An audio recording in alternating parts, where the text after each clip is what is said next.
Howdy, everybody, and welcome to Scotch and Smoke Rings. I'm going to let the chat roll on in before we start.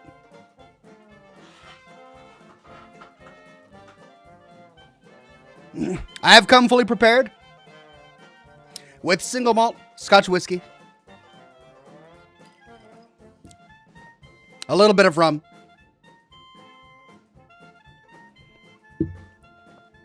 and something special that I'll be showing off in just a second.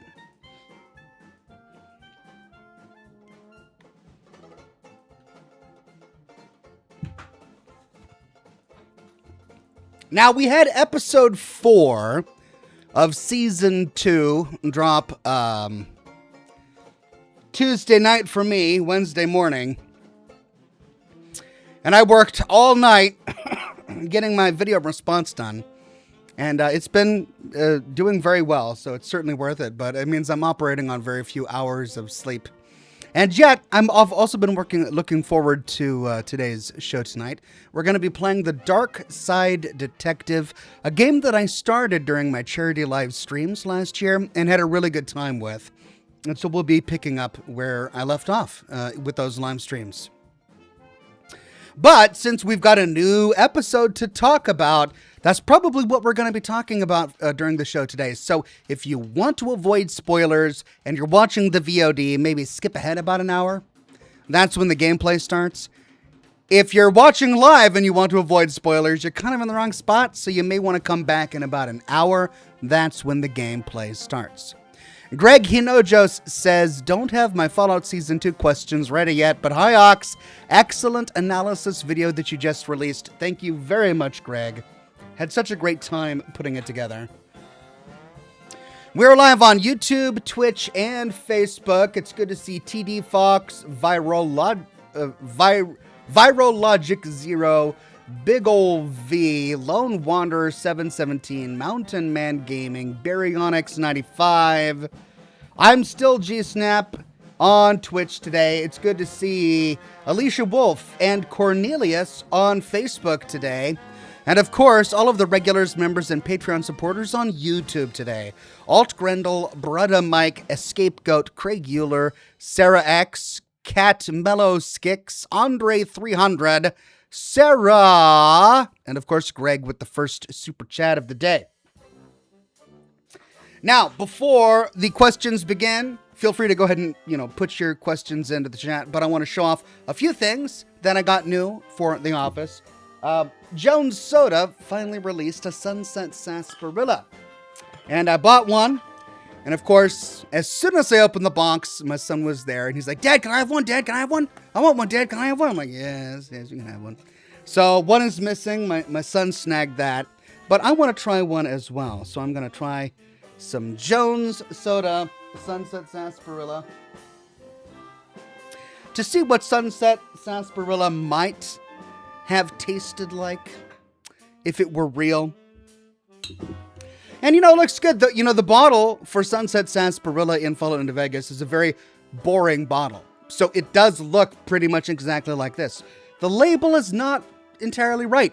But then again, I realize that it's not meant to be a Fallout prop. This is meant to be an actual consumable product because it says Fallout on the back and Jones Soda, and it's got calorie count and nutrition facts and all of that.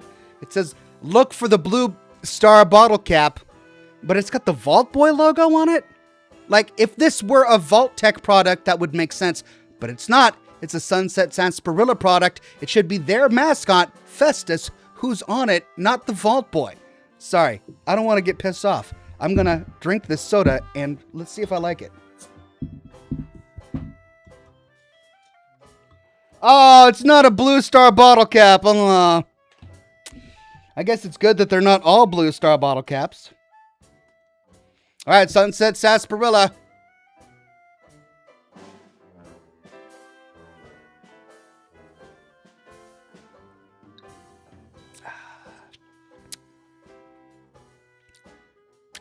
Okay.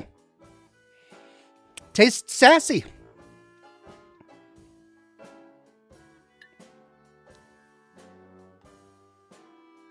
Yep, tastes like a sarsaparilla drink.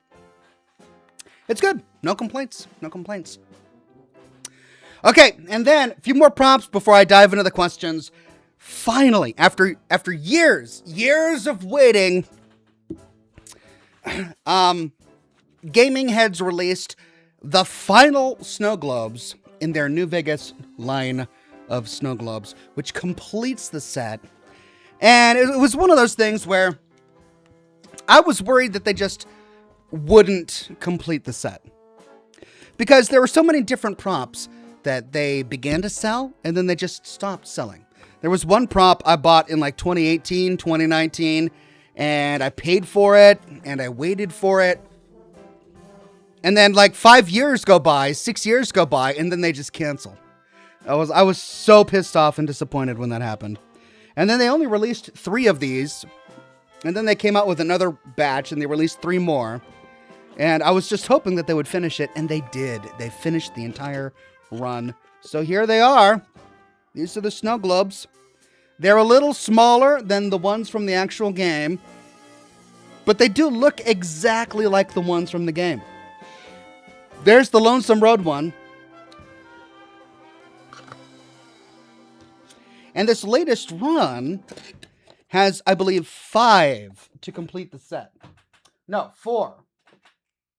Lonesome Road, Big Mountain, Sierra Madre Casino,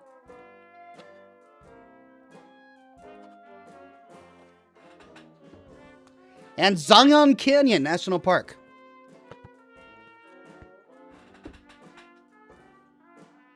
So there you go.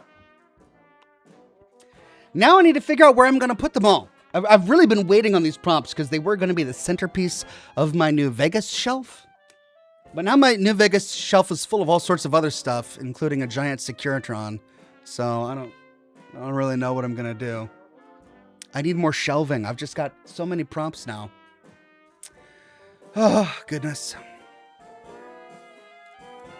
Tim Judge says, most kids don't make it to your age, Ox. Thank you, Tim Judge. Most kids don't make it to my age.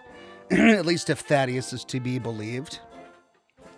I'm young at heart. Greg Hinojo says, do you foresee yourself doing the full story of the Fallout show series? They're building a lot of unestablished lore for beloved titles. Probably not. The reason I did the full series of Fallout 1, Fallout 2, Fallout 3, Fallout 4, etc., is because those... most people don't finish them. If you take a look at the achievements that are unlocked on Steam, and as you start, climbing through the achievements you get for finishing some of the major story quests, for most Fallout games, most people don't get to the end. They get bogged up in the side quests or in building their character or in, editing weapons or whatever. And especially when it comes to older titles like Fallout 1 and Fallout 2, that are kind of intimidating for modern gamers to try to approach. It's just, fewer people are going to be interested in them. So I wanted to produce those series so that I had something that didn't exist on the internet before, which was a cinematic, narrated storytelling of the primary plot of the games. That anyone could sit down and watch if they couldn't play the games, but they wanted to know the story. And now with the Fallout show, it's already a show. So if people want to know the story, they can just watch the show.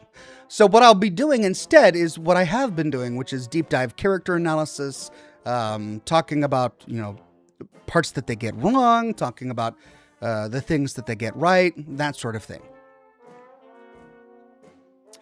Alt Grendel says, Justin Parks wants to know if you're going to do another Starfield video. P.S. He loves your lore videos. Thank you, Alt Grendel. And thank you, Justin Parks, as well.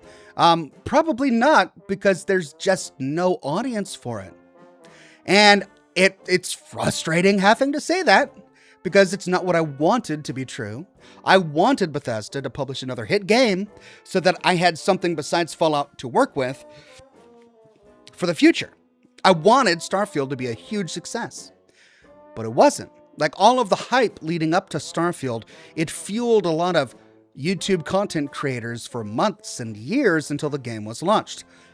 They were just creating content based on the hype and speculation. And that's not what I do with my content. I focus on the lore. So the game really had to be good. It had to catch people's interest. But it ended up being, as most people consider it to be, a mediocre game, and that people aren't interested in the world building of a mediocre game. So people aren't interested in my lore videos.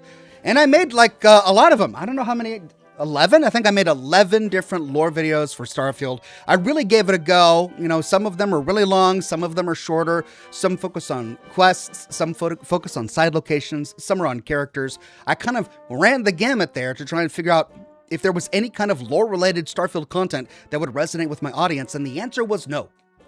I think maybe one video that I made for Starfield broke 100,000 views. Just one.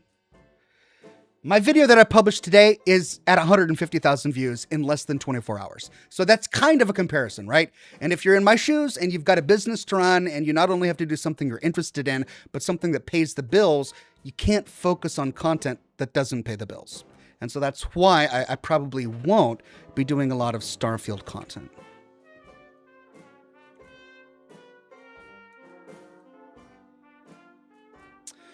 McCormick says, love your show. 2 questions for you.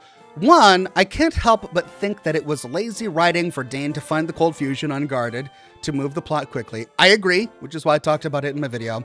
And 2, why after 20 years didn't those Rangers leave? They could have disguised.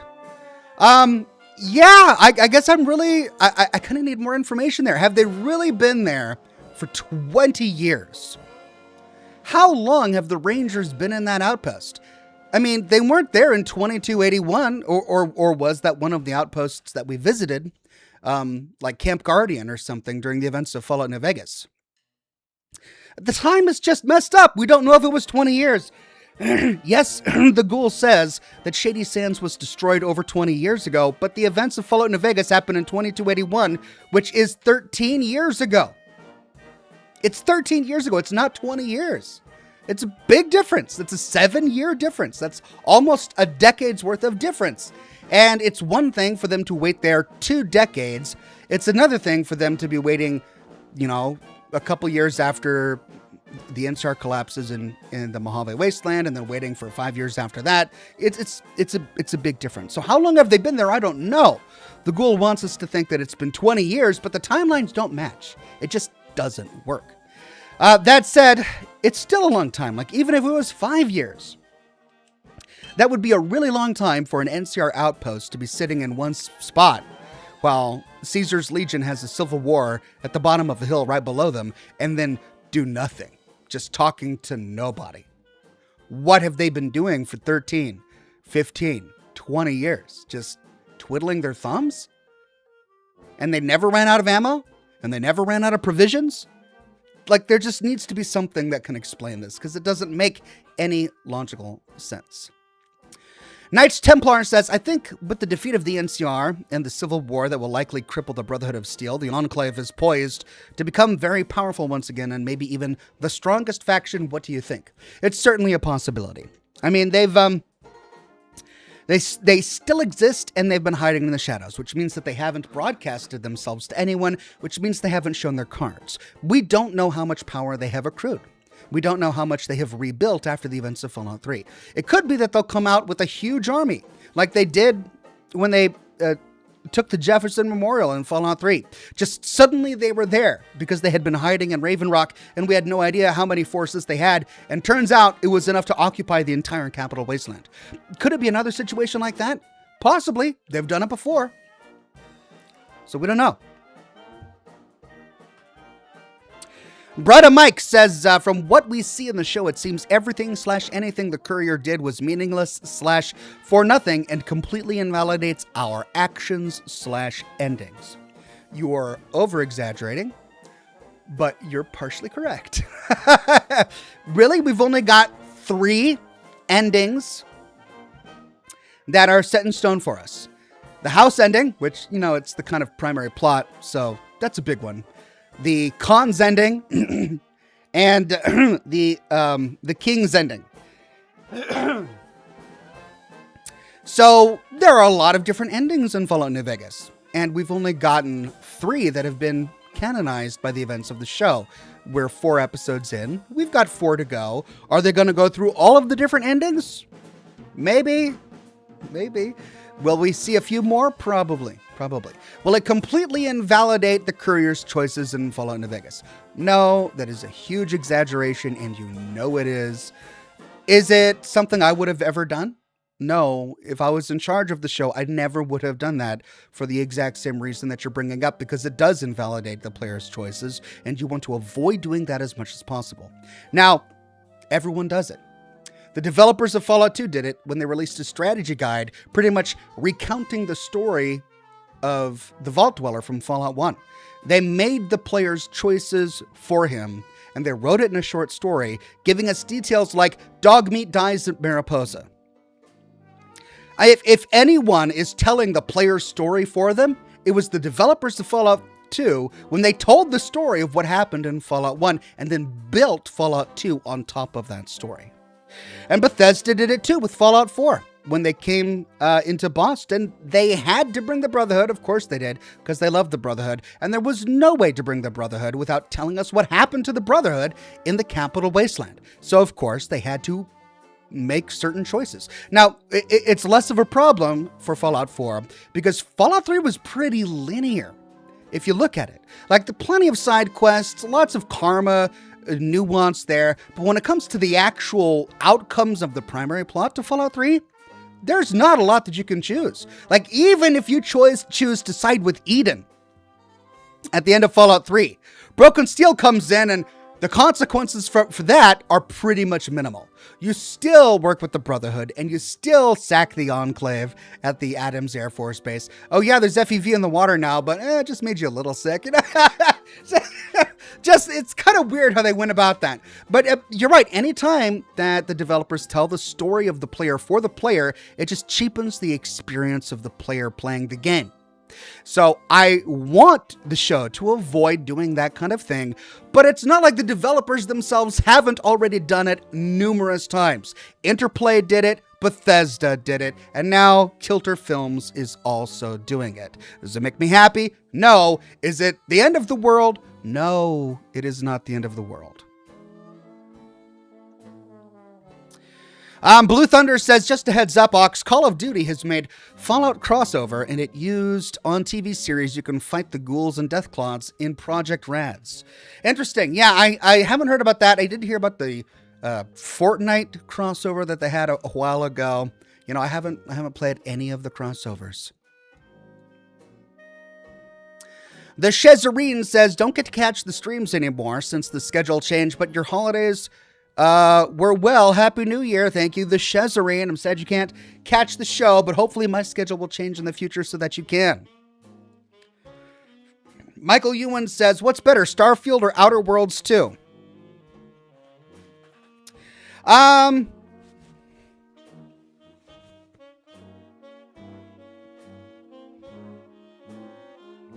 Well, it's hard to compare because I completely beat Starfield, and I only played like 4 episodes of Outer Worlds 2.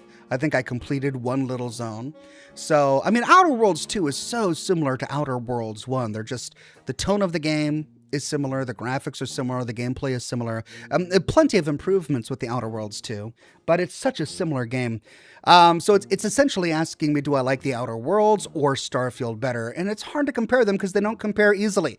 Like, the Outer Worlds takes you to 4 or 5 different places that are set in stone, not procedurally generated. They're handcrafted locations in space on certain planets. And there's nothing outside of that. You can't go anywhere outside of that. There are just those 5 or 6 little places and a couple of spaceships and, you know, orbiting platforms and stuff that you can explore. And that's it. And they were able to create a really engaging, a hilarious, fun story in those places. And Starfield is just a completely different beast. They've got 2 or 3 major places, and then the rest of the game is procedurally generated. Even the lore pieces are pockets of static content that are procedurally generated throughout the universe as you explore it. In terms of just enjoyment, I enjoyed the story of Outer Worlds 1 and 2 more than the story of Starfield because I felt frustrated by the story of Starfield. particularly the ending. Now, I haven't gotten to the ending of The Outer Worlds 2 yet, so maybe it would annoy me, who knows? But yeah, I guess that's where I'm at. Greg Hinojo says, why would Camp McCarran be full of NCR and Legion corpses, but Camp Golf be completely bereft of any signs of life, along with Victor being there?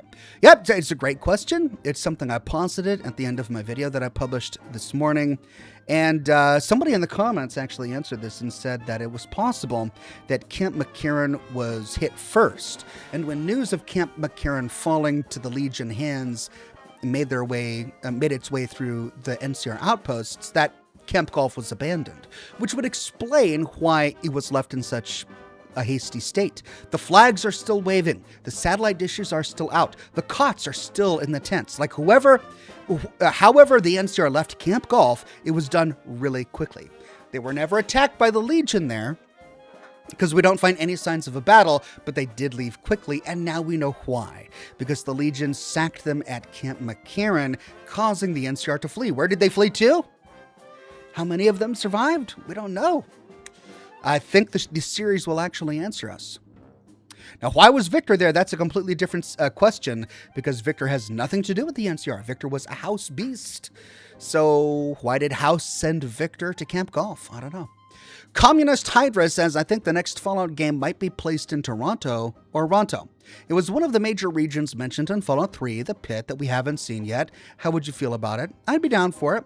I mean, Toronto is part of annexed Canada, so it would be really interesting to see what annexed Canada looks like in the Fallout universe. So yeah, I would love to see a game set there. Do I think it's likely? Probably not, but it would still be really cool. Tim Judge says, thoughts on not time period accurate some music has been. Hoping Dane gets a bigger role. They slowly grew to be one of my favorite characters.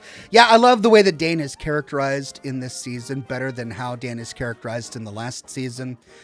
Dane felt more selfish last season, like they just wanted Maximus all to themselves and thought they knew better than Maximus, even if it was coming from a good, positive place because they wanted to protect Maximus.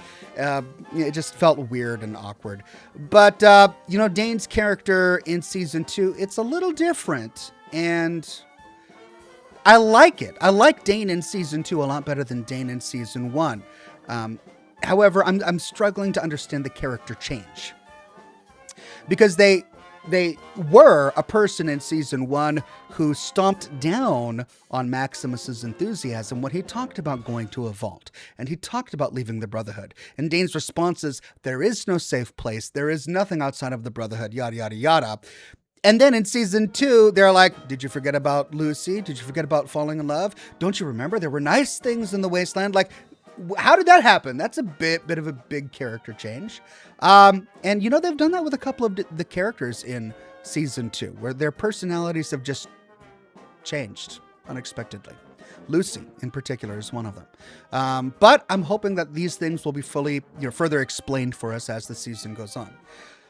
In the terms of the time period music, we don't really have anything set in stone. We don't know when the divergence was. We don't know how the divergence relates to music.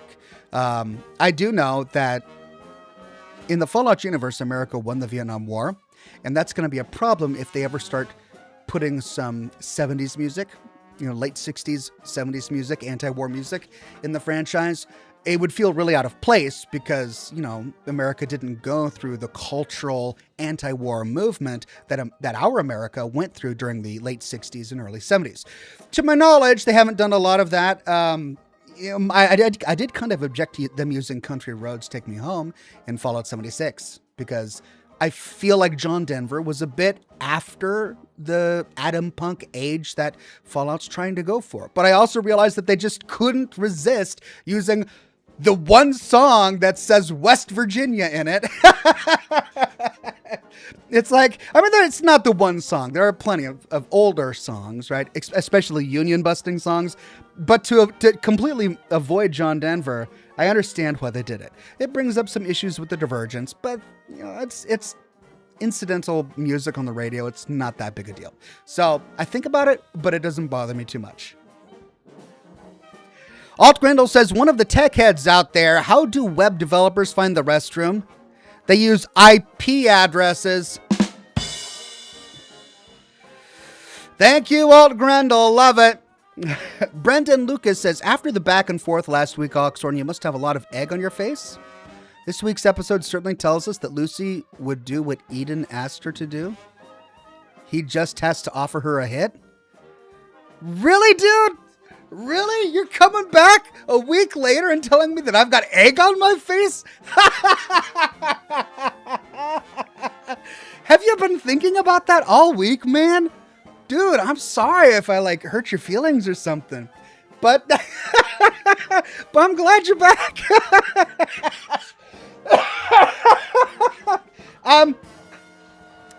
No, I don't feel like I have egg on my face. I also don't feel that we're any closer to a world where Lucy is going to do what the Enclave demands, even if she's high on buff out.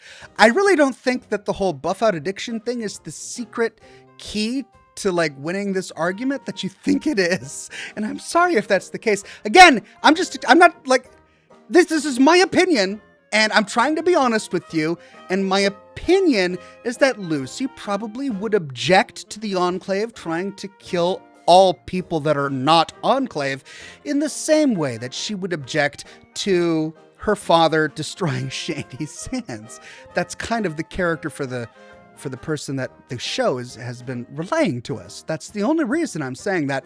It's nothing against you personally, or your love, apparently, and admiration for the Enclave, which is odd. But yeah, the whole drug angle of things was really unexpected and fun. I'm glad that they did it. I don't want her to be addicted for very much longer. I really hope they find some addictants soon. But it does add another layer to her character, and it shows us that she's human. If she just came out of the vault as this superhuman super manager who was always morally right and always flawless and always makes the right decisions, she would be a very boring character, which might be why they made her make stupid decisions in episode 2. But I don't think that works very well. It just seemed out of character for her to make those decisions in episode 2 of this season. But for her to get accidentally addicted to buff out in episode 4, and it's completely outside of her control because she had been dehydrated and deprived of food and hung on a Legion cross for God knows how long. And it was really the only thing to get her back on her feet quickly. Makes a lot of sense. It's not something she would have ever done on her own, but now she's got this problem. Now she's addicted and she's got to find the mental fortitude to struggle through that. So what I think is going to happen is I think the show is going to have fun for a bit, watching her get in these fights and be kind of brash. But then the show really will have to deal with the darker side of drug addiction this season, really. I don't think it's something that can go on into the next season. So I'm hoping that's what'll happen. And I don't think it has anything to do with President Eden. DJ Evisceration says, "Hi Ox, I'll keep watching season 2. I'm enjoying some of these story arcs. However, I dislike the depiction of the Brotherhood in the games. Even when wrong or making mistakes, they try to be professional and objective and focused." Yeah, you're right. Something happened in the West Coast. We don't know any of these chapters. None of these chapters are from the games. There have always been West Coast elders in the games, and those elders have been unnamed. The bunkers that they've been a part of have been unnamed. There's only one game where they actually refer to a bunker, and it's in Fallout 76 when they're actually talking with Roger Maxson at Lost Hills. This is before any of the other bunkers on the West Coast ever developed. But in Fallout 3, in Fallout 4, whenever the Brotherhood talks about the West, they talk about it amorphously, as if it's this blob of hazy wonder where you've got these elders and you don't really know much about them. So the show is really kind of carving out new territory here, and what they've chosen to do is depict the West Coast elders as, boneheads. It's really weird. Yeah, I agree that it's a weird choice for them to do stylistically, but what they haven't done is show us what Maxson's Brotherhood is like. It could be that when they finally reintroduce us to Arthur Maxson's Commonwealth Brotherhood, that there will be a tonal shift in how the Brotherhood operates. It'll be a bit more professional. Who knows, right? But yeah, Quintus's chapter and the Yosemite and the Grand Canyon and the Coronado, they're just a cast of crazy characters. Just really weird.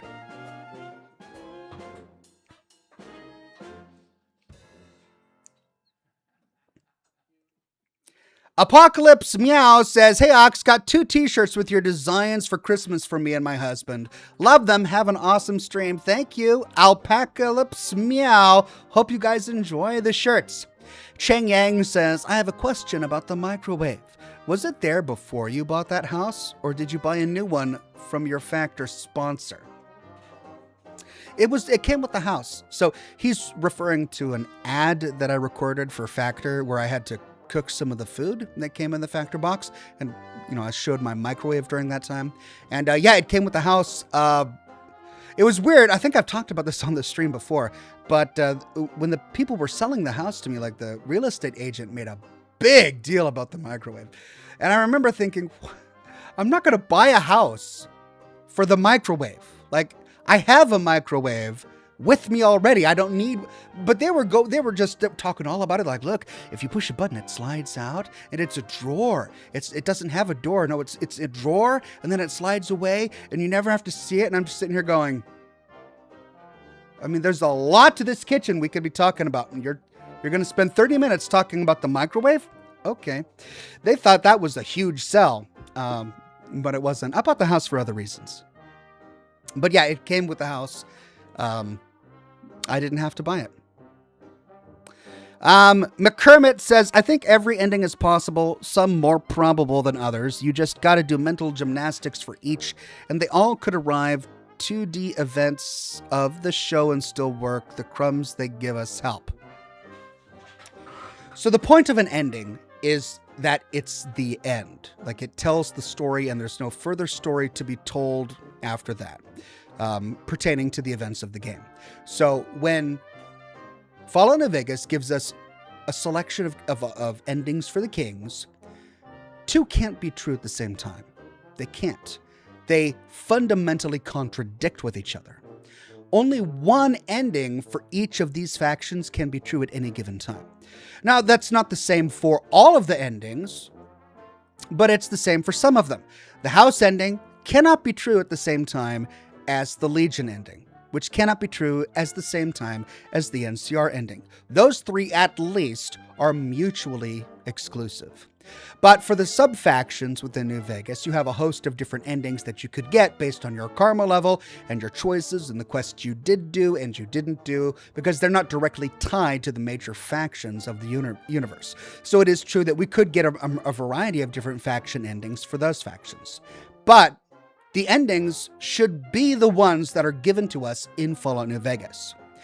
I think it would be hugely disrespectful to not only the developers of Fallout New Vegas, but to the people who spent their time playing the games to pull the rug out from under them and say, guess what?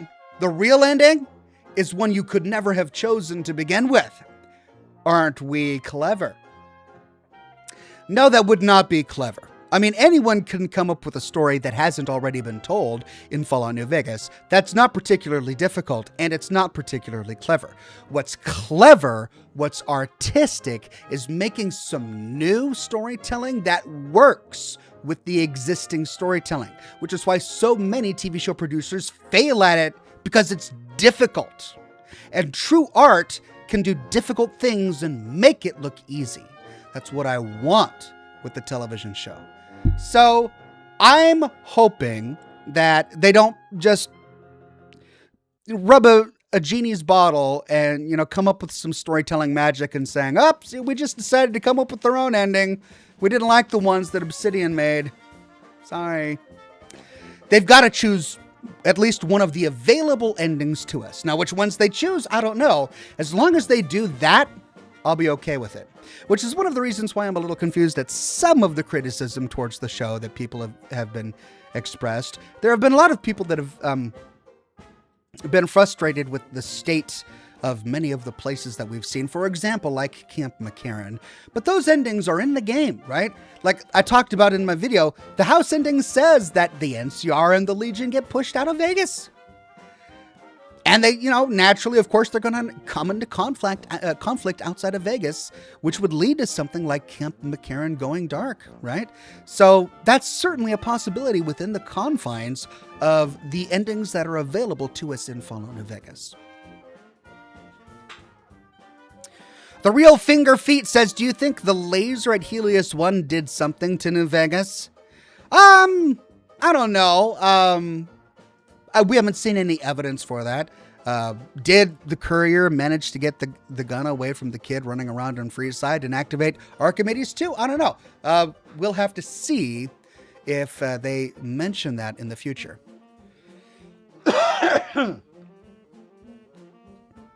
Brother Mike says, theory, Maxon brings Liberty Prime to Vegas to get cold fusion and sets sights on the Lucky 38 for potential tech. He sends Prime onto the strip and House takes Prime over, protecting Vegas forever. Yay! I love that theory. That's a great theory. I don't think it's going to happen, but wouldn't that be nice? Greg Hinojos says, what would you consider Lucy's special stats are as of this most recent episode?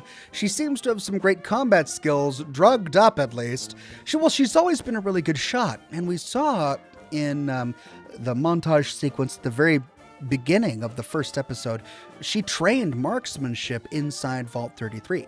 So she's a good marksman. Now, were her reflexes enhanced because of the buff out? Yeah, I think that's definitely it. But she was even a really good sniper. So good that she was able to purposefully choose to shoot limbs instead of, the trunk or the head. And it takes a really talented sniper, a good marksman, to be able to make that choice and to achieve that, right? So, as for her special stats, I don't know. I can't do that because I don't have the numbers in front of me. I'd have to kind of fiddle with it. But I think she's got some good agility in order to handle the weapons like she did. Cheese Moon became a Silver Ox. Thank you, Cheese Moon. Alt Grendel sent 5 Oxhorn memberships to the community. Thank you, Alt Grendel, and congratulations to Gavin Chapman, Cloud Biggs, Officer Stankass, the 18K, and Grumpy Gaming. Thank you, Alt Grendel. Cheng Yang says, should buff out be illegal like steroids? I mean, possibly in a civilized society, yeah. But this is the wasteland where there is no legal or illegal. There's just something that exists. And it exists. Now, the NCR is the one that drugged up Lucy with buff out. So clearly it is a medicine that they needed in order to get her back on her feet. But they probably gave her too much. Brandon Lucas says, I thought I was making amends for last week by making a chem joke, but I take it back. If she sells out everyone to Eden for a bump, though? A chems joke? Well, I mean, I'm all for making amends. I didn't realize that we needed to make amends. I didn't realize anything had been broken. But, it's hard to hear the tone of your voice in the way that you write. So, bygones be bygones, I guess. But yeah, I think it's equally unlikely for her to sell out everyone she loves to Eden for a bump, right? Brother Mike says, seems Arthur Maxon has been slowly asserting power over the rest of the Brotherhood of Steel, and this civil war is his opportunity to fully take control of the Brotherhood. Yeah, I mean, I think even during Fallout 4, when we read the terminals aboard the Pridwin, we got that same vibe. Because Arthur Maxon is the descendant of the Order's founder, Roger Maxon, and because he appears to be following the Brotherhood Codex, and he's such a talented warrior, everyone on the West Coast idolized him to the point where it embarrassed him, right? At least Proctor Quinlan says that he was embarrassed by it. So even in Fallout 4, we were told that the West Coast elders practically idolized him. So it comes as no surprise that all of the West Coast elders are trying to follow him during the events of the show. The Raven Lord says, I'm curious if you've seen Chris Avalon's review of the Fallout show. He's been talking about it on Twitter and has a lot of criticisms about it. I haven't seen them. I am familiar with Chris Avalon, of course. He was deeply involved in Fallout 2 and even in Fallout Tactics. He wrote the Fallout Bible, for example. But I haven't followed up on his latest criticism of the show.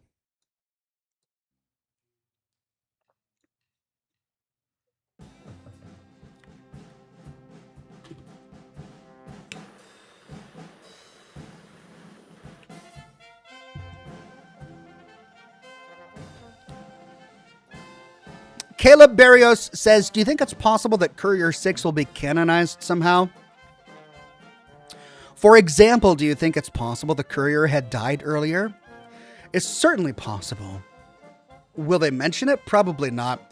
I think the closest that we'll get to Courier 6 showing up is maybe House will briefly offhandedly mention the Courier by saying something like, I had a courier come into the Lucky 38 and deliver a platinum check a couple of years ago, but haven't seen him since, yada, yada. Maybe something like that, right? But I doubt very much we're going to get any definitive lore on the actions of what the courier chose to take. That said, we will be able to deduce some of the actions of the courier based on some of the events of the show. For example, we already know that in order for the Kings to exist as they do, the courier had to kill the leader of the NCR and Freeside, Kieran, which is like nothing I would have ever done. I didn't do that in my gameplay, but apparently the courier did because the Kings are still alive and House is in charge. So, yeah, don't like that. Apple Eye Baines says, how does it feel that the actor of House, when stated he watched your videos for the show? Also, I'm from Bakersfield, and it's like Fallout in real life here. Oh my God.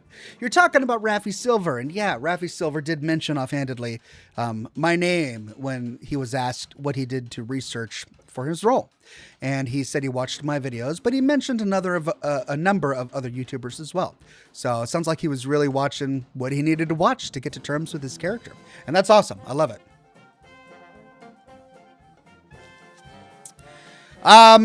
McCormick says, I didn't mean to say all endings are possible at the same time. More like you could select an ending and use conjecture with events of the show to make each it. I disagree. So that's not the way to go about it, right? So on one hand, you're right in that people will do that. They'll pick the ending they want and then using mental gymnastics, try to figure out how the show fits into what they want. In order for it to work like that, they'll have to invent things. They're like, well, if this happened, and then if this happened, and then this happened, and that character died, and that character did this, and what if the entire personality of this faction changed? Then, if those things happened, this ending would work, right? Like, that's not the way to go about it. You start with what the show tells us, with the evidence of what actually happened, and then you narrow down an ending based on what's actually there. Some endings will become disqualified based on what actually happened in the show. And you disqualify ending after ending until you're left with only one.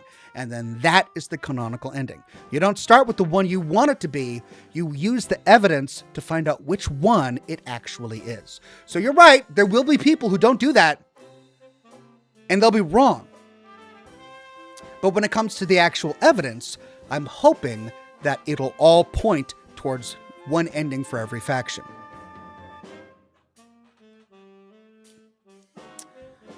Brandon Lucas says Lucy would likely never betray out her friends to Eden, especially when Goris appears voiced by Ron Perlman and she has to make a dilemma with him.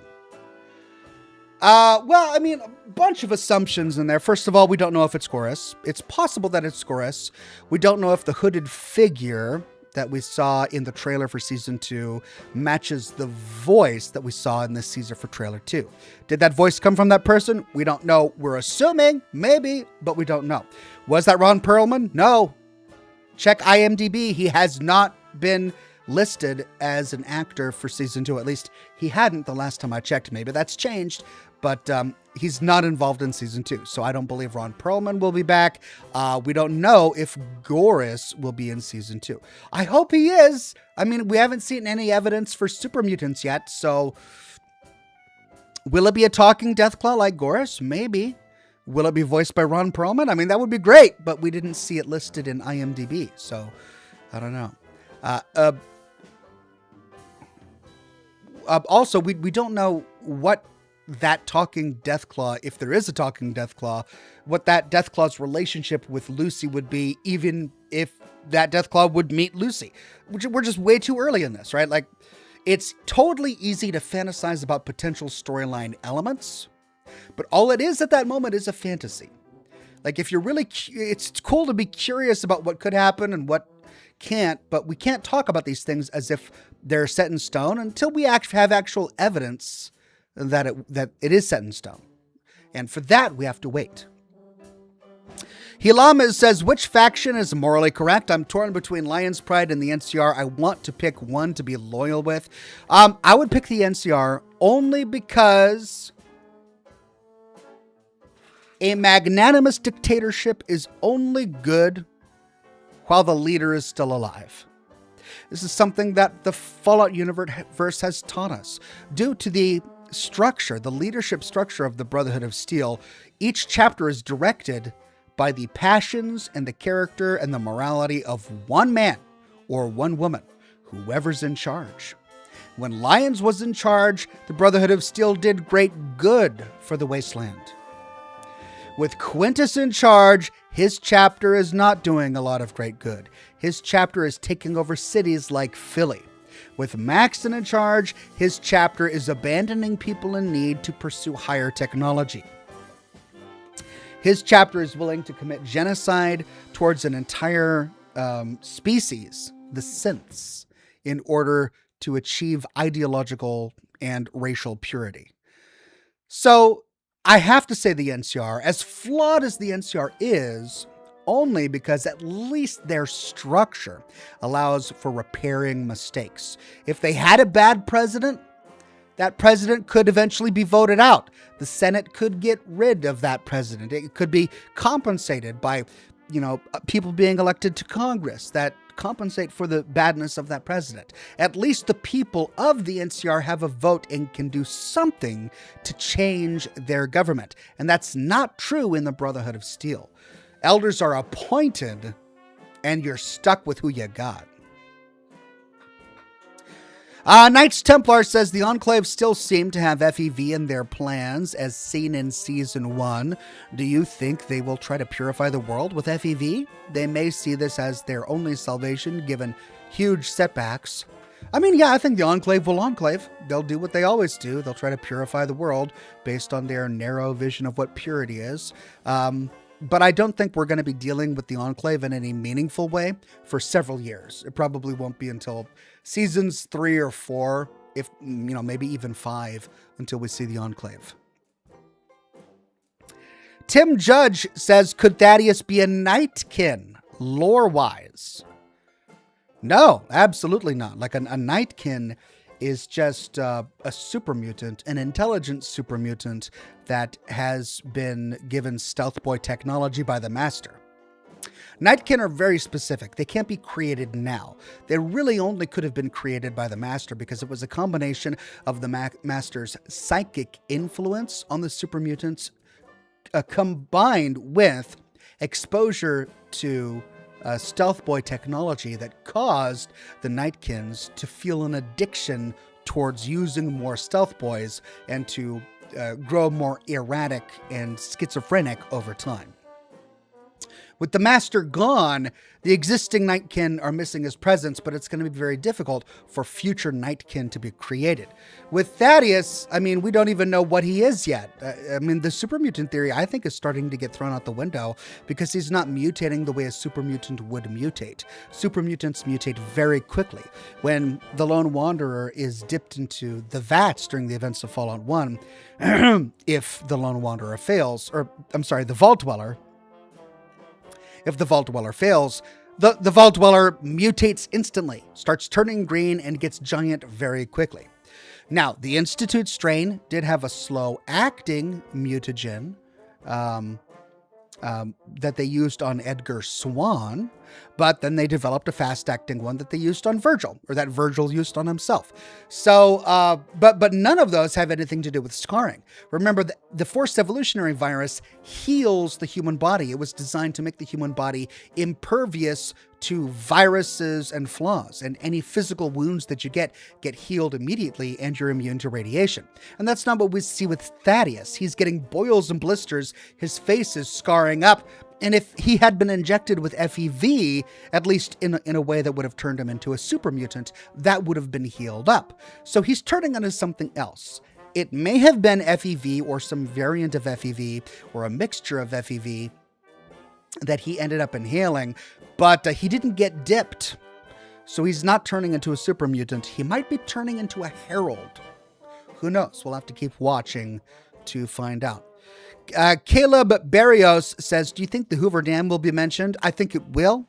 I'd be surprised if they get much farther without mentioning the Hoover Dam. Cyberbot says, is there anything you hope to see or wish you saw more of? Personally, I hope to see Liberty Prime, perchance episodes 6 or 7. Wishful thinking, I know. Yeah, at this point, yeah. I didn't think that they would bring Arthur Maxon's Brotherhood all the way from the Commonwealth. But that's where we're going. That's where we're headed. All of these chapters just fought each other in this episode in a huge civil war. One airship is down. I'm sure many more will be down as well. One elder is dead. I'm sure a couple other elders got killed as well. Which one survived? Who knows? But we do know that the Commonwealth wasn't involved in that. So the Commonwealth chapter is stronger for it. The only Commonwealth representative to have died was Xander. The rest of the Commonwealth is fine, and they're now stronger for it. So if they end up coming in person, and we know they did because we saw the Pridwin in season 1, do they have Liberty Prime with them? I think chances are probably. McCormick says, I agree with you. I have no idea how they'll do it. I feel like it's unavoidable to not select an ending. Not confident they'll pull it off, but we'll see. We will indeed see. Brandon Lucas says, to be fair, if that's the intelligent Deathclaw in the Alaska sequence, it would be interesting that radiation turned a monster into an intelligent creature thematically for Coop to revisit. I don't know if the Deathclaw that Coop saw in Alaska is intelligent or not. There were some people who said that they heard the Deathclaw speaking. And I didn't hear that when I watched it. And it certainly didn't show up in the subtitles. But people are insisting that they heard the Deathclaw say, warm meat or something like that. If you watched it, let me know if you heard that too. I didn't hear it. But it wouldn't make sense for a talking Deathclaw that early in the timeline, because talking Deathclaws were a direct result of President Richardson's experimentation on Deathclaws. It was President Richardson's enclave that used the forced evolutionary virus on Deathclaws to get them to talk. And, that wasn't something that's naturally going to happen to a Deathclaw in the wild. And it's likely not something that would have happened before the bombs dropped as well. But we know that radiation doesn't turn a Deathclaw intelligent. It's FEV that does. Knights Templar says, why do you think in most Fallout games you can talk to the final antagonist, like Legatlanius, the Master, and President Eden, and convince them the error of their ways or talk them out of combat, but not with Horrigan? That's an artistic direction for the developers of Fallout 2. I know why they did it in Fallout 3 and why they did it in Fallout 1. It's because they wanted the player to be able to complete the game while choosing anything to specialize in. If you specialize in intelligence or charisma, then your strength and your endurance and your agility are going to be lower. And if you have an uber boss, that requires, 10 agility and 10 strength in order to defeat in combat, then no character who doesn't spec in high agility and high strength is going to be able to defeat the final boss.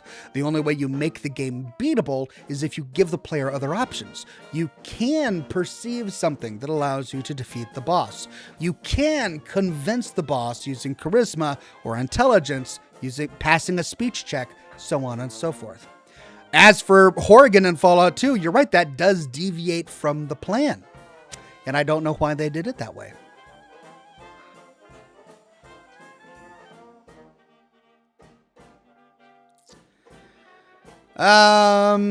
Knights Templar says, why do you think oh, nope, I got that one already. All right, 5 more minutes and then we dive into the game.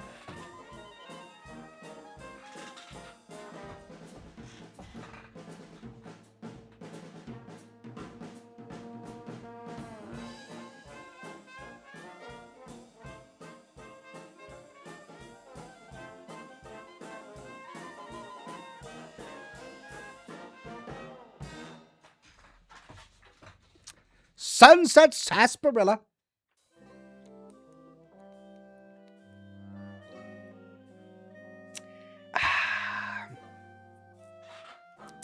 Brandon Lucas says, I guess it depends on how Ron Perlman plays him. If Ron Perlman plays. Again, you're making huge assumptions.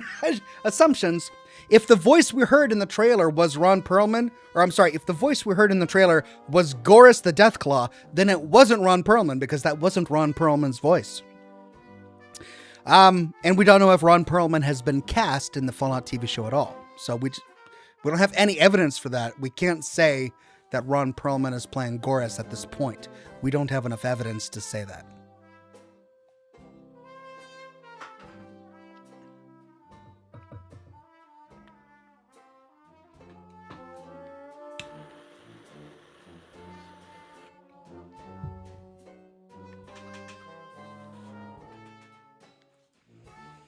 Anthony Q. Davies official says, hey Ox, do you plan on revisiting Starfield when the 2.0 version drops?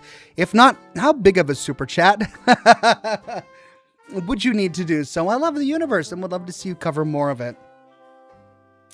I was really interested in the universe as well. I can't say that I love it. I think there are parts of it that I do find narratively interesting. In particular with the oh man, I'm forgetting the names of the factions. I almost said Free States, but it's not the Free States. United Earth Colonies, the UEC, I believe was one. And then there was on the other planet, I forget.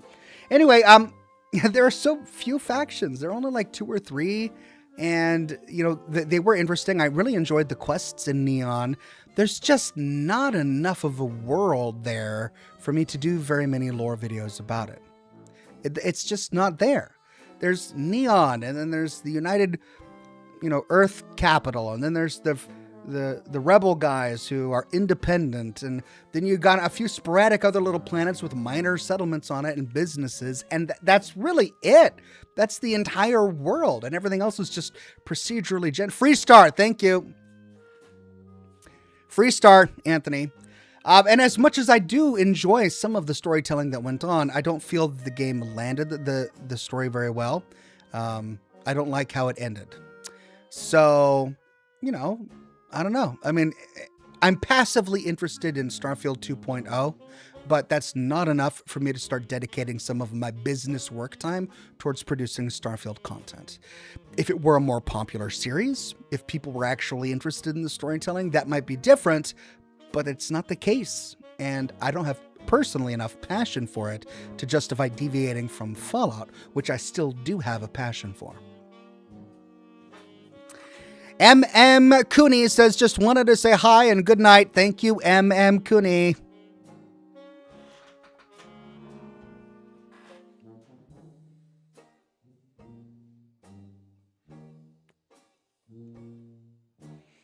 Clell Biggs says, it's crazy it took them as long as it did to make Starfield with as little real content as there is.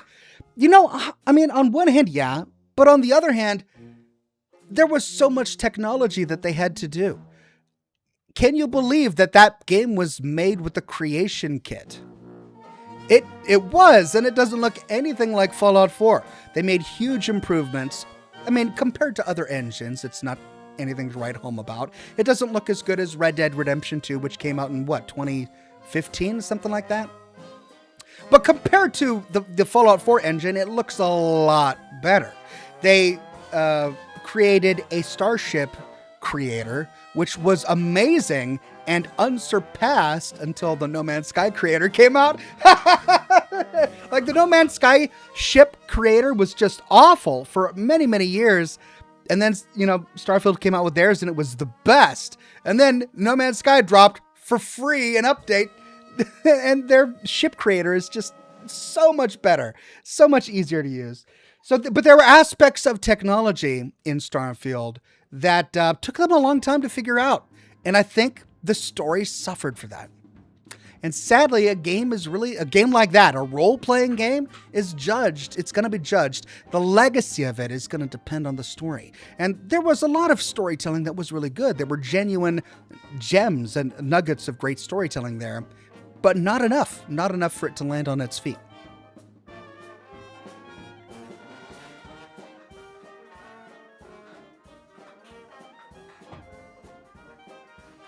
All right. It's time.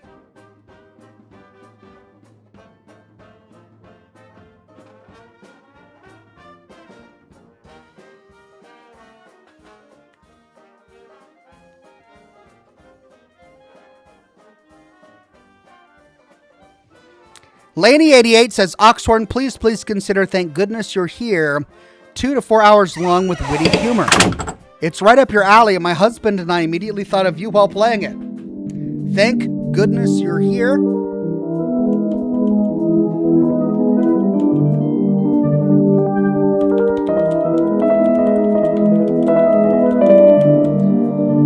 All right, I have left myself a note.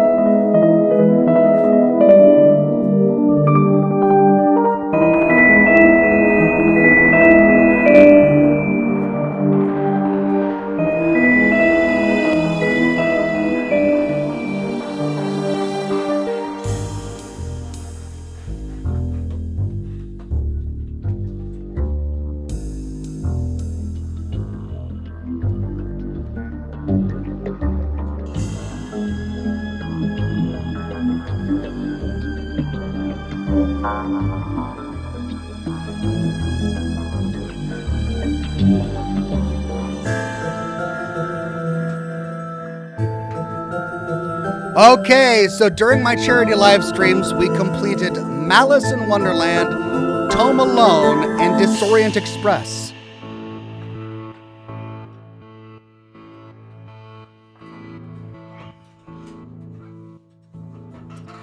The music seems really loud. I'm going to turn that down.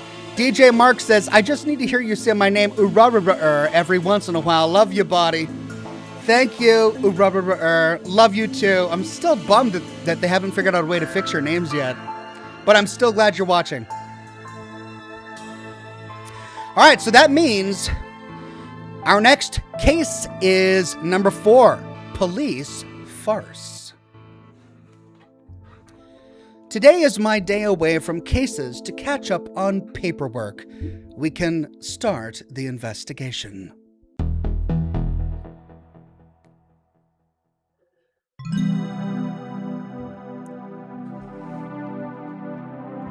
You ready, detective? Huh? For McNugget's retirement party. The caterer has arrived with the cake.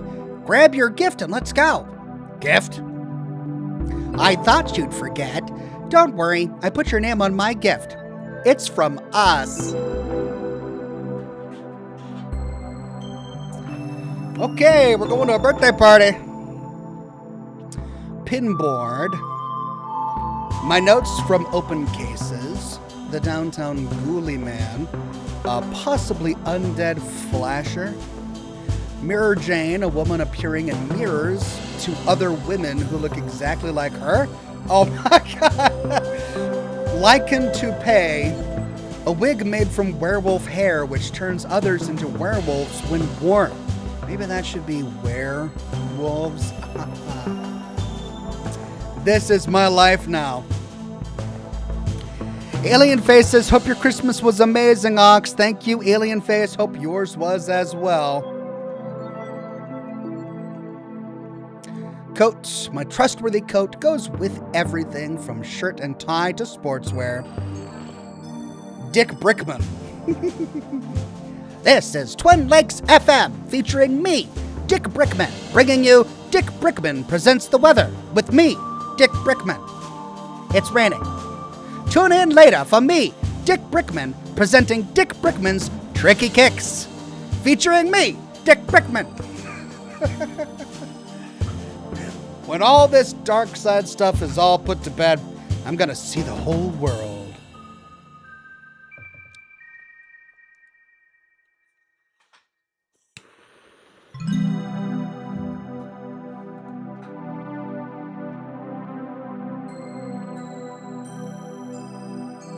This computer has been with me since the beginning. The budget won't allow for an upgrade. My folders of weird goings-on in Twin Lakes. This was a gift from my old mentor, Sergeant McDesk. Okay. Oh, we got the filing cabinets. I actually don't know what's in these. The keys were lost before this became my office. Okay. Hurry up, cake, says McDooley. We can leave the offices.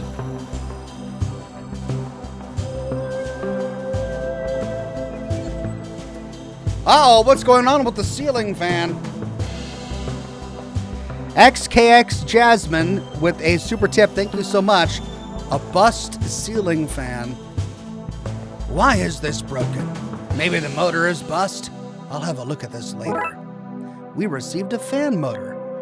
Coffee machine. Nothing beats that first cup of coffee. If only I had a slice of pie to go with it. Gurgle, gurgle, gurgle. We received item, coffee. Okay. Water cooler. A glass of cold, refreshing. Nope, this is warm and oddly colored. Ew. Broken wall. I don't remember this place being so run down. All right, so that's McQueen's office. That's McKing's office. Let's go to McKing's office. Oh, okay. Trophy. Best hair on the force. Okay, I'll give him that one. This one looks homemade. Best at not being McQueen. Helmet trophy. McKing won this for being the best diver on the force. I don't recall anyone else being allowed to participate. I received the helmet trophy. Fancy chair. Supports backs. Fancy. Fancy computer. His machine has an off button. Impressive. Cabinet. It's full of signed pictures of McKing. Figures. Picture. McKing and the chief. I guess these are the photos you get when you're married to the mayor. Pottery wheel. There's a special place in here for a pottery wheel? What? Okay. I bet you that's related to a quest, so I'm gonna keep that in mind. This place is fabulous. One day you could be as important as this. You just gotta get yourself that first case. I solve cases all the time. Arresting a giant marshmallow man isn't a case. It's the result of too much coffee. Okay, so that's this guy's office. Do you think I'll have my own office someday? I hope so, buddy. I hope so. All right, we can't go that way, so let's go that way to the bullpen.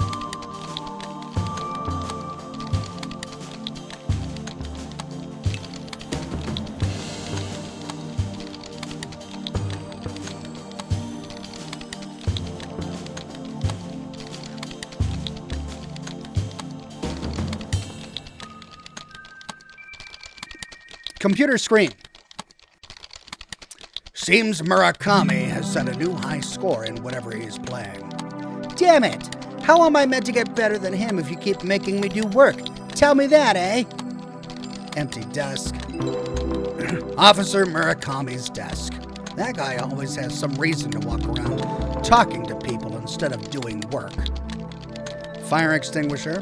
The pressure seems gone. I should fix this before it's needed. Alright, got a fire extinguisher that's broken. Headphone wires. Broken wires. Murakami won't care if they're gone. Alright, I got headphone wires. Dooley, I'm gonna tear that cake a new one. Okay, Dooley.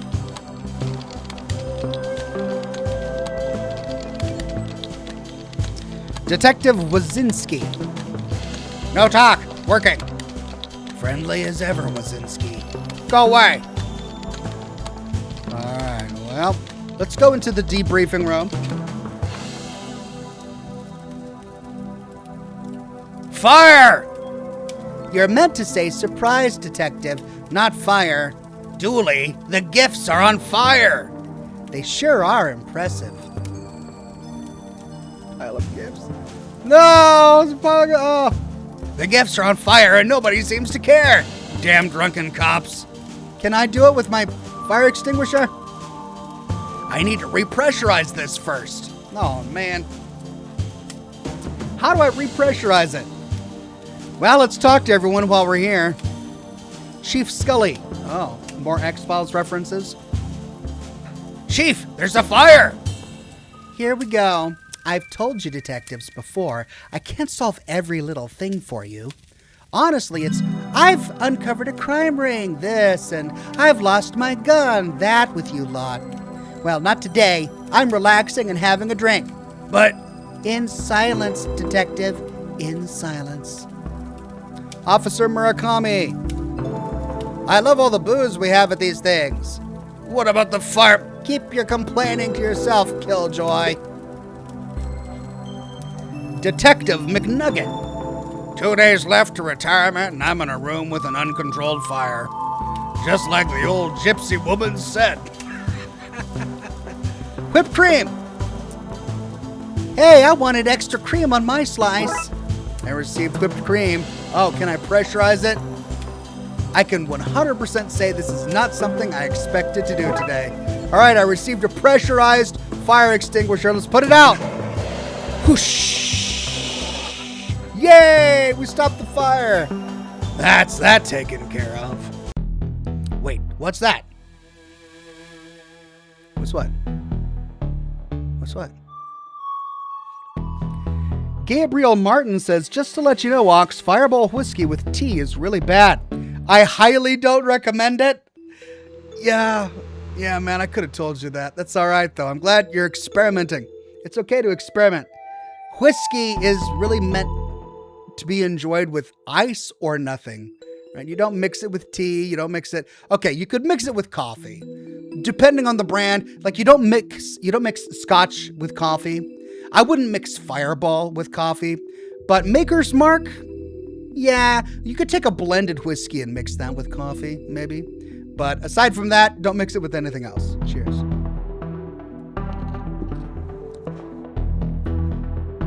Pile of gifts. That urn. You mean our gift? Dooley, where did you get that? In that mysterious Chinese shop we visited last week. Investigated. We investigated for gremlins. That seems like a racial profiling to me. Dooley, he clearly had gremlins, which you then bought and brought to the station. Well then, case closed. Dooley, the lid was burnt off. The gremlins are missing, and the station is crumbling apart. Like I said, case closed. Dooley, we need to find them before somebody gets hurt. Here, take this. But cake! Dooley receives a gremlin urn. Dooley's got that? Oh, man. Samurai Revan says you can have a whiskey and Coke. I mean, you can. You can. You can have lots of things. You can have whiskey and Coke or raccoon urine. You can do things, but should you? No. You should have rum and Coke. That is the appropriate alcohol to mix with Coke, not whiskey. Whiskey and coffee, rum and Coke. I don't make the rules, I just follow them. From what I can see, nobody else got him anything nice anyway. Takeout menus. In fact, I'm seeing nothing worth work-related here at all. It's a party, guy. Relax. We use the same banner for every retirement. Budgets have to be cut somewhere, Detective. So, do slashed budgets explain why this place is falling apart?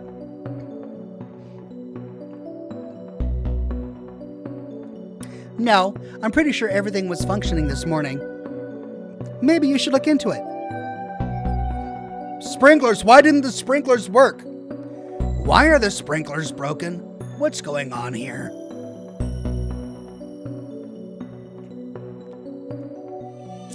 I am going to devour that thing. Hands off, officer. We're not cutting into it yet. But, Chief...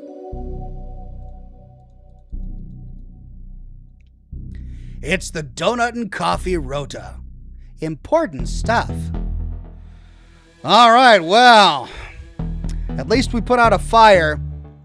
Let's exit the bullpen, see if anything happens.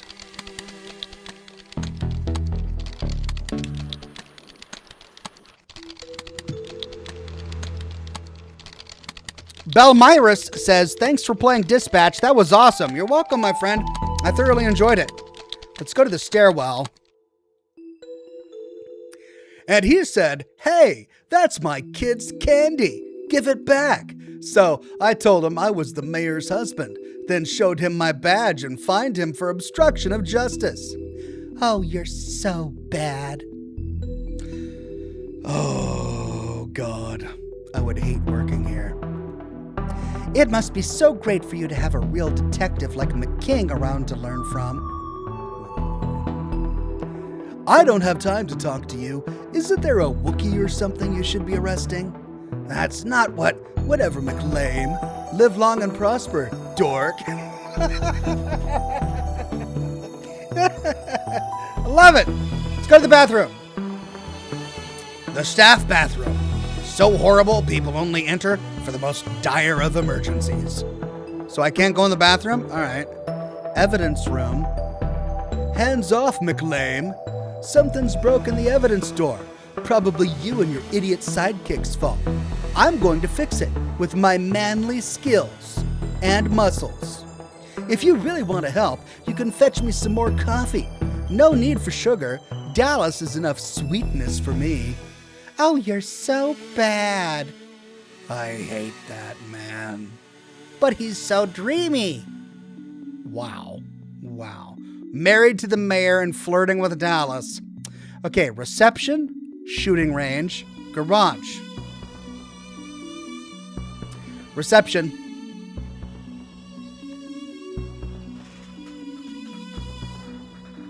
Another fire extinguisher.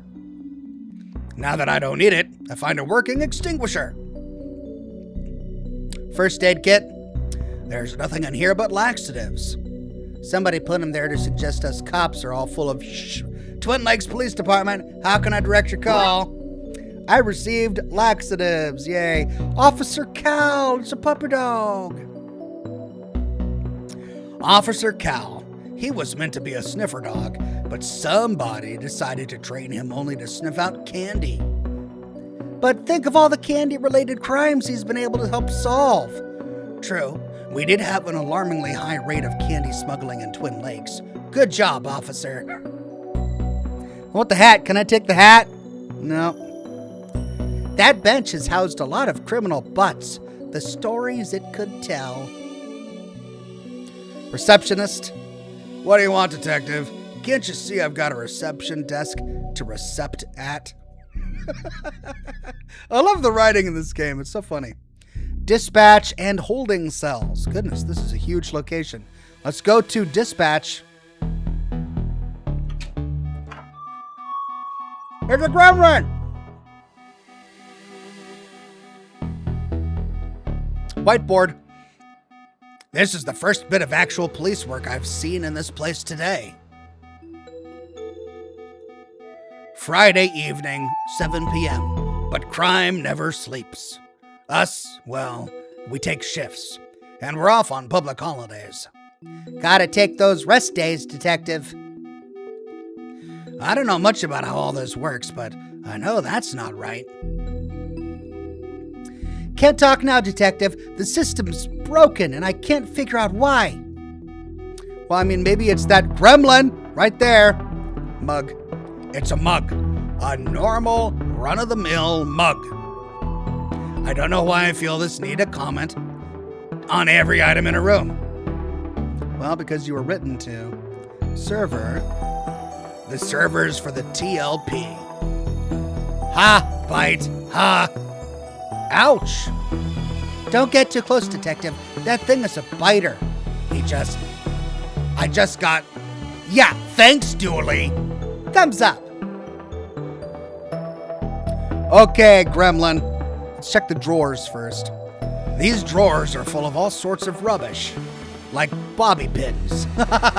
Actually, can I borrow one, Sally? You can just have one. I won't want it back after whatever you do with it. Smart. We got a bobby pin. Okay. Gremlin. Yummy, yummy wires. It's trying to hack the database and steal all human info. We should fry him, Detective. Interesting idea. Okay, fry him. What on earth do we do with all of this? Do we put a helmet on him?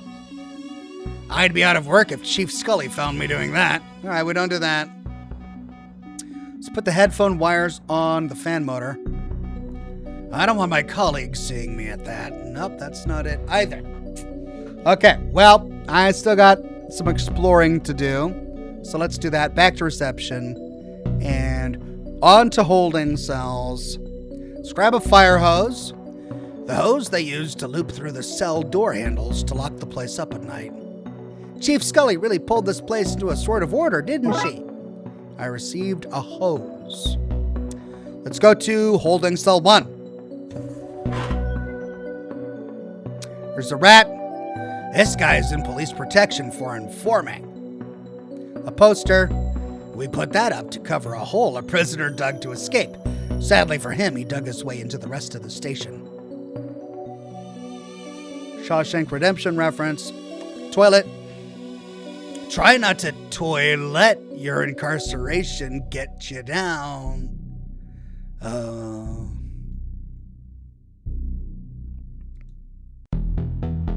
Holding cell 2. Dude is smoking in prison? Really, Roy? Detectives. I'm going to use my detectiving skills and say you're in for solicitation.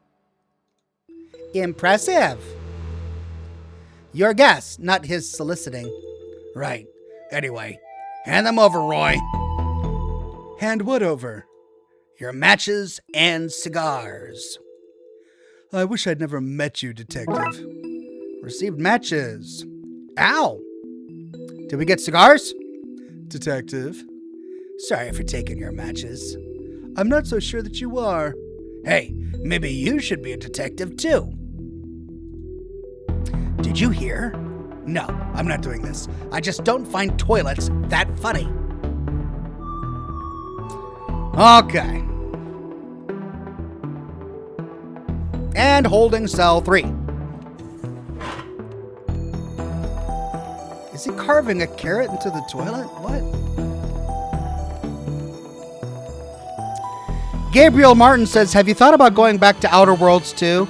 Maybe. I did enjoy it. But there are so many other games that I want to explore as well. Tam.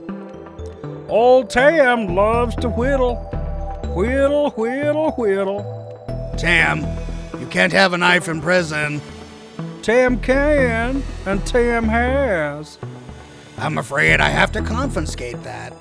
Tam does not have warmth for you in his heart. We received a knife. Okay. Tam. Tam puts his name places so he knows what's his and what's not. Seriously, what am I meant to say about them that isn't literally toilet humor? Okay, we got a knife.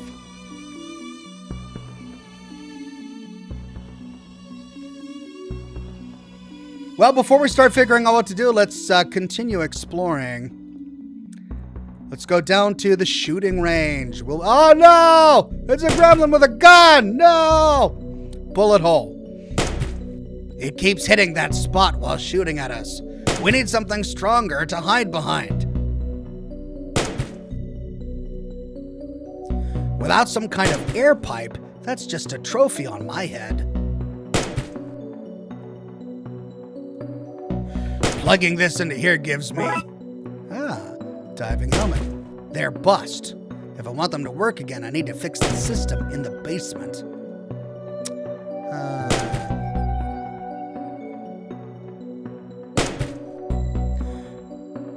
I'm only putting this on somewhere where no one will see it.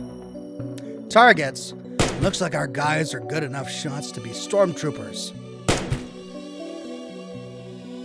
Junction box. A junction box, okay. They're bust. If I want them to work again, I need to fix the system in the basement. All right, well, I haven't been to the basement yet, but apparently that's where I need to go. How did it get a gun? Why is everything so unsafe in this station? Pew pew, tee hee hee. Well, okay, so we turn on the sprinklers, I guess. For the garage. Air vents. There's a serious draft coming from those vents. The bolts probably just need to be tightened up. Junction box. Dispatch's junction box is screwed closed.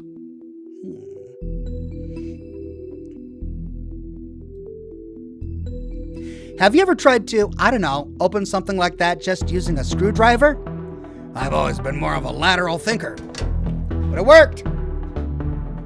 Now I just need to find something to rewire this with. Well. Headphone wires. Okay, let's see. Oh, it's a mini game. Doggone it.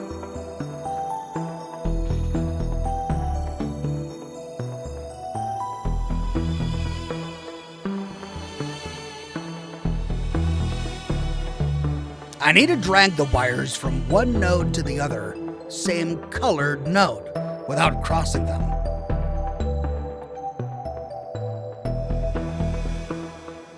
Great.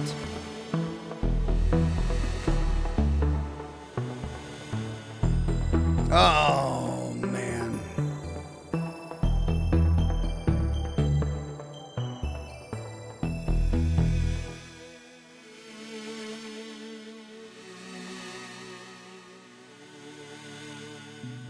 Hold on. I hear my dogs barking. I need to put them inside.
All right, well, you've probably figured it out already.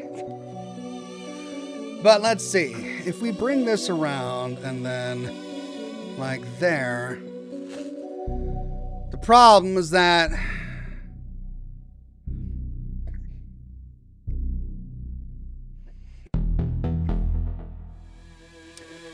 we need that to go over there. Like,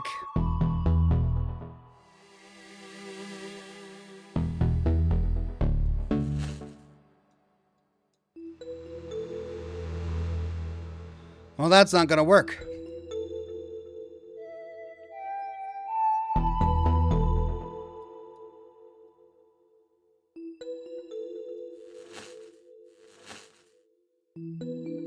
But that won't work because that's the only way.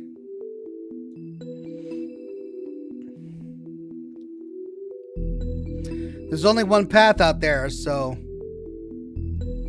Oh, okay. Oh, ha ha ha ha ha. Ha ha!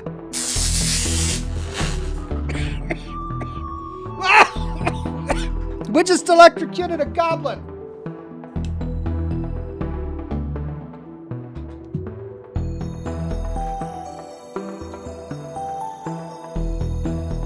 Eek! Yes, the system is back online. Time to do some hardcore cop work. Okay, one goblin down. Now we gotta figure out how to get rid of the other one.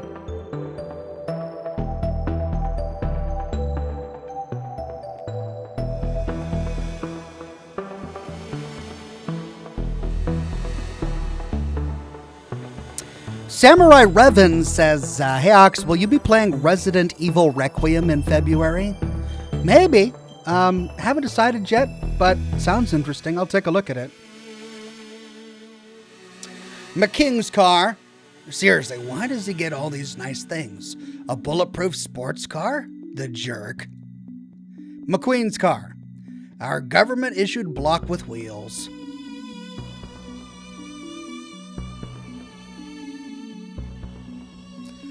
Okay, let's go to the construction site.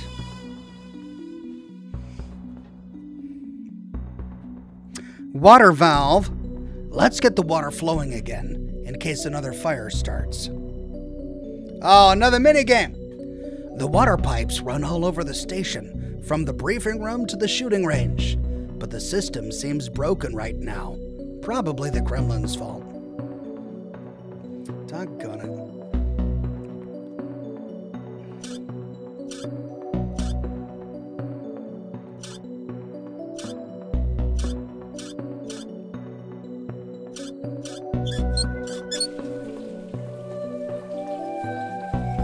That wasn't so bad. The sprinkler should be working now. You'll have me out of work, you will. Okay, I did it. Yay. Sorry, Gary. Didn't mean to put you out of work. Piping. Some spare pipes from the work that's happening. All right, I don't need that. Pot of clay. A lump of cold, hard clay. I have no use for this right now. But I know where it is when I need it. I think the tiny picket fences really make this place seem homely. Good addition by the chief. Okay, builder. You don't look very busy. Power tools bust, so union says I don't work. Not my place to go against union. You seem familiar. Do I know you? Not that I know of, no. Mind if I borrow this? Why not? Can't see me getting back to work anytime soon. All right, I got a monkey wrench. Nice. Okay, well, we fixed the pipes. We fixed the electric. We know where the clay is. We've got a monkey wrench.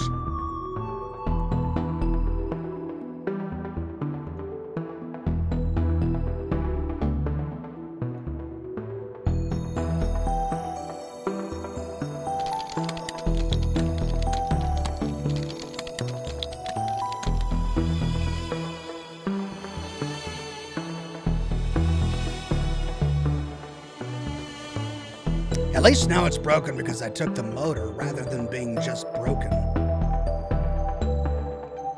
So do I fix it? If I crush the shell open, I could damage the magnet. I need to find something more delicate. Bobby pin. I think I can pry the shell off. Yes! I received a magnet. Okay, now I've got a magnet.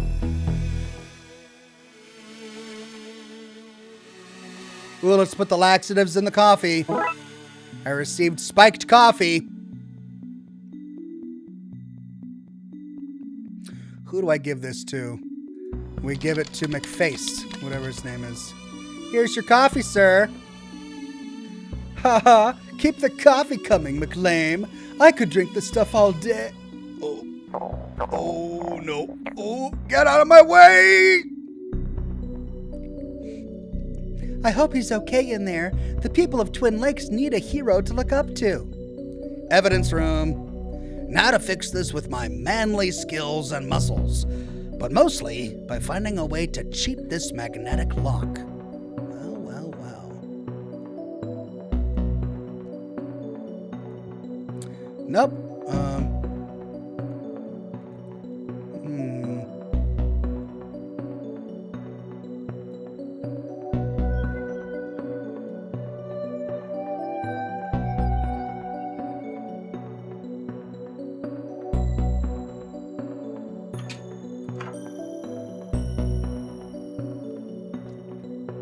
It's passed out. Let's get it out of here. I received dispatch gremlin. Yay. Hands off, detective. They just came back online. I won't risk them failing again. I'm glad that's fixed at least. Well, I guess let's go get the other gremlin. Or was he in the shooting range or something? Right.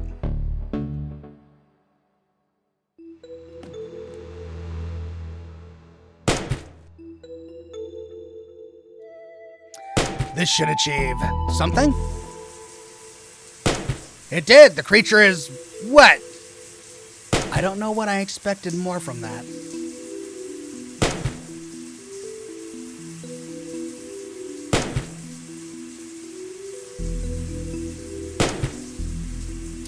Good smelly spike. Pew pew.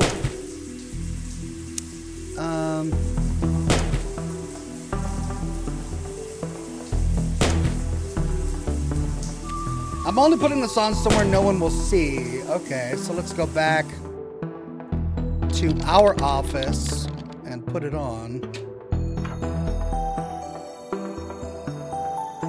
Well, no one will see us in here. Come on.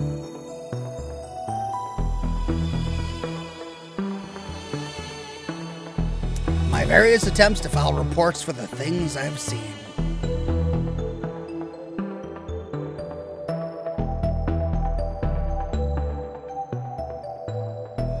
I've been put off coffee for a while. Pottery wheel.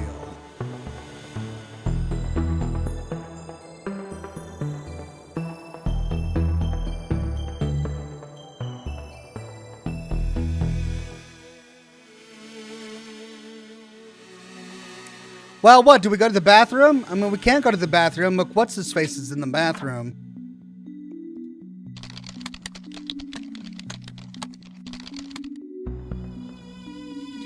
My insides! Make it stop!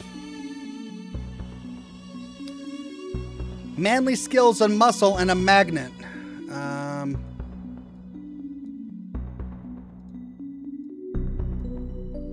This magnet should reverse the polarity and let me in. Oh, I put it on the switch instead of the door. Okay.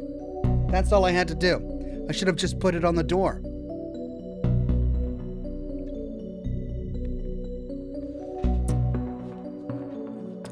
Well, maybe we can change into the outfit here.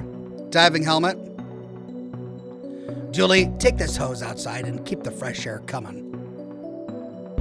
There we go. Magical tome. I hope this illegal magical tome will be okay in here when the door is bust.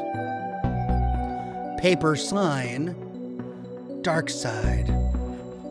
If I had any feelings of guilt for sending the king on his dirty timeout, I don't any longer. Other books. I can't make that out through this helmet. Oh, for Pete's sake. Ow! Can I take it off? Wizard hat. All that remains from the mysterious walking luggage that ate everything case. Skull. A plastic skull. A surprisingly more dangerous occult item than a real skull. Evidence. I can't make it out in the helmet. Gas grenades. Knockout gas. This could be handy if I want to be able to leave that party early. All right, I've got knockout gas. Well, let me throw the monkey wrench at this guy. Nope. Let me throw the gas grenade at him. Take this, you little monster. Uh-oh.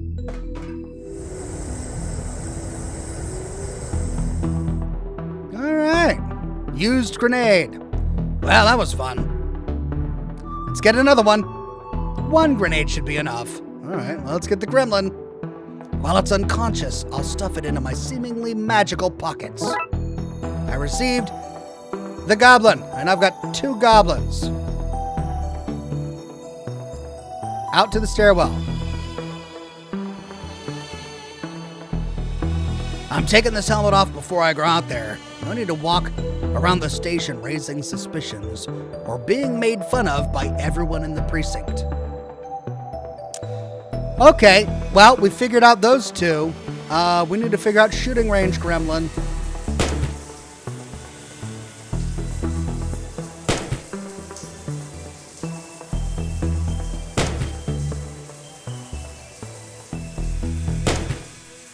Wow, God.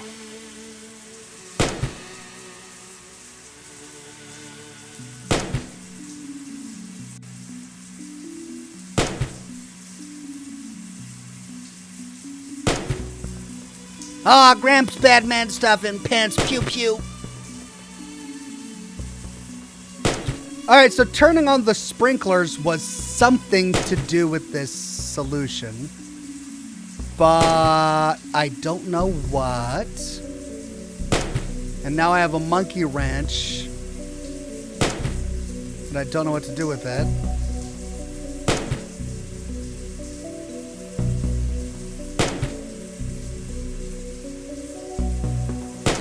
But it's literally the only thing I have left.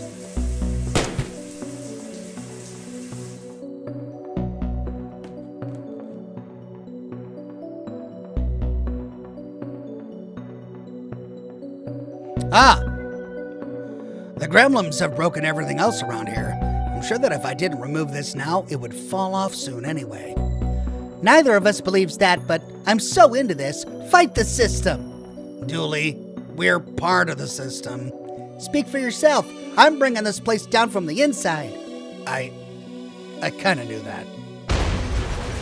Oh, yay! I did not expect that to happen. Feel bad about it? No. We've got a shield now, a hood. I'll take this for my trophy cabinet. I mean, I'll take it to be repaired. Yeah, that second one. Detective, how do you get all these things into your pockets? Origami? I received a car hood. Let's say the vent broke because some maverick cop was crawling through it. Yay, well now I know what to do.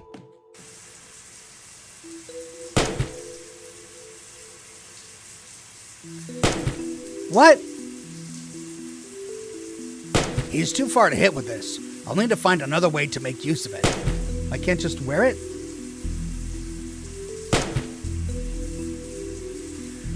Okay.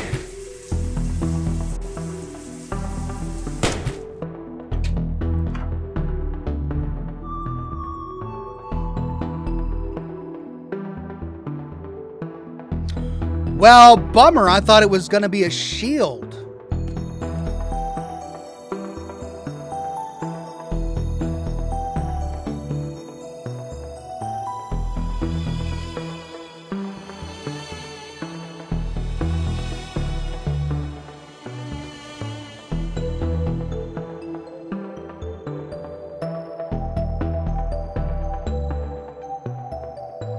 I mean, there is the pottery wheel. I could take the clay up there.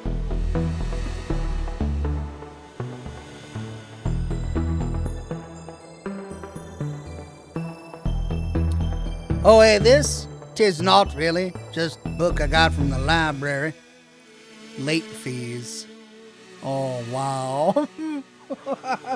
It's a steamy romance novel between Fabio and a librarian called Late Fees. Proper steamy stuff, this. Dooley, is that you on the cover? In a Fabio wig? Those critters aren't gonna catch themselves, are they, Detective? Dooley. This is what happens when I can't talk my way out of late fees. There are monsters to catch, detective.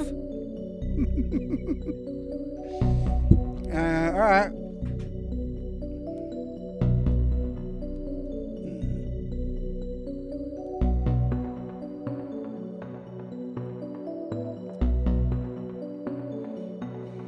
Okay, we found the clay. We found the wheel. We've got a hood.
Well, sadly, his idle conversation whenever we try to use the hood isn't very helpful. If we try to put it on, bulletproof but not air vent proof. So we know that it's bulletproof. We know we need to use it to block the bullets. The thing is, how do we turn it into a shield?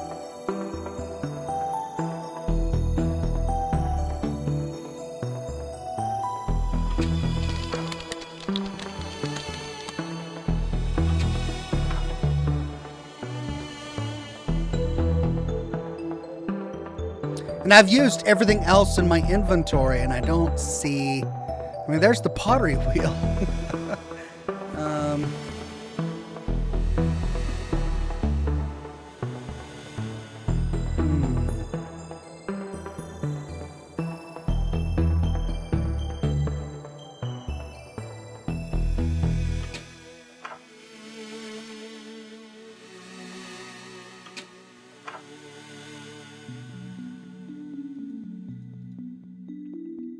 Well, I clicked on all of this and I wasn't able to loot it. All right, it's got to be a way that we use the hood. Down at the shooting range. Do we use it on the sprinklers? No. Do we use it on the gremlin? I'll need to find another way to make use of this. He's too far to hit with it. Well, I don't want to hit him with it. Tony J says, does it need handles or something? Yeah, I mean, you'd think so. But it has to do something with the water as well.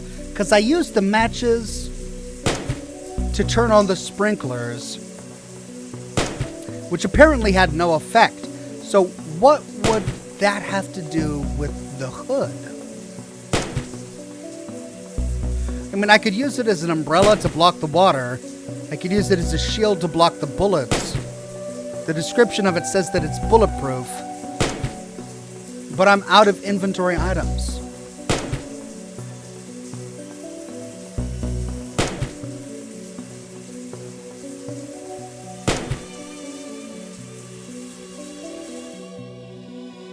Can you use the hood on the bullet hole? Oh, I didn't try that.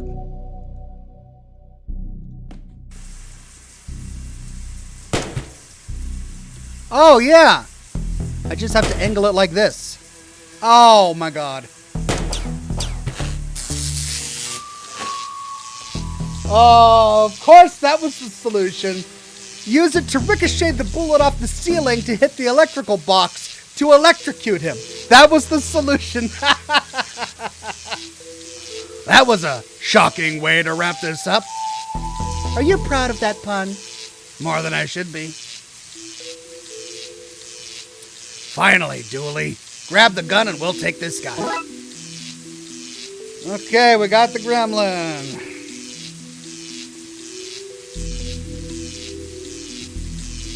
Okay, let's get back to the office before somebody sees us. Okay. Let's lock these suckers into their new urn and get back to that party. Party! Urn. In you go, sleepy monster. Back to captivity, my monstrous pal. Welcome home, Lick. Ah, Dooley! Oops. Oops. Is that it? What do we do now? Flush them down the toilet and go back to the party? We need to make a new urn. A magical one that can actually hold them, the clay and the magical book. Oh my god. All right, we've got the gremlins back. We need to make a new urn. Broken urn. Tumbleweed. Okay. Let's go to storage and get the magical book. Maybe there will be instructions in here for sealing magical urns. Now that I'm not in the suit, we can read this. Roleplay books. Not actual contraband, but dangerous reading nonetheless. But not too dangerous for our weekly game. Dooley, shh. Oh, yeah. Who do you think wrote these dumb scripts for a comedy game about two cops investigating weird crimes? Nothing, nobody. Shut up, what?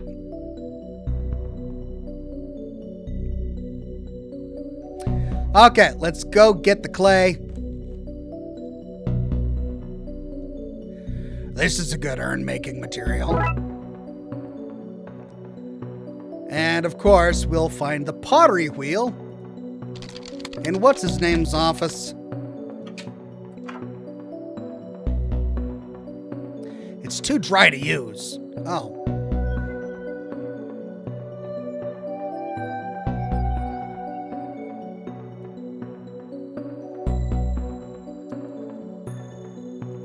Okay, let's get some water.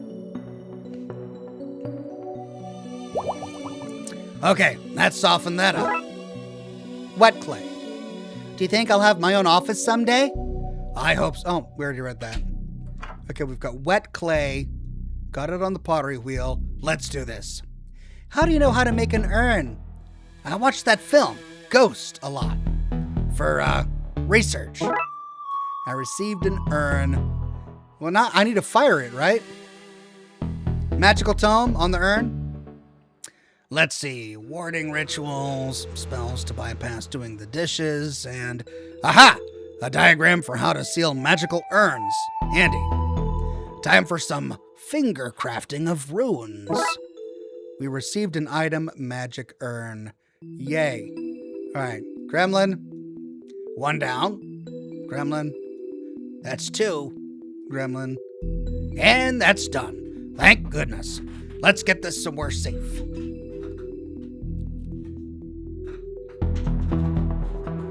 Okay, lock fixed and gremlin stashed away.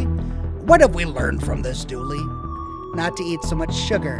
I'm crashing now. I don't really remember much of what happened, but I'm sure it was nothing important.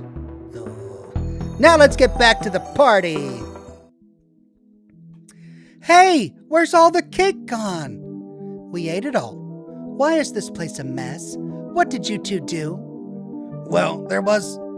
And, somebody left off a gas grenade. Nasty, big, pointy teeth.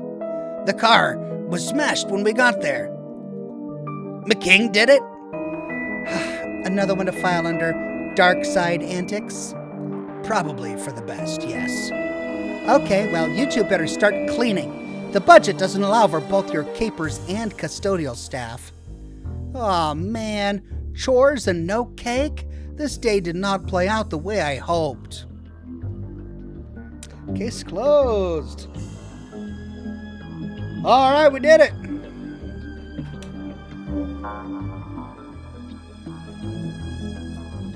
Next up, lock mess.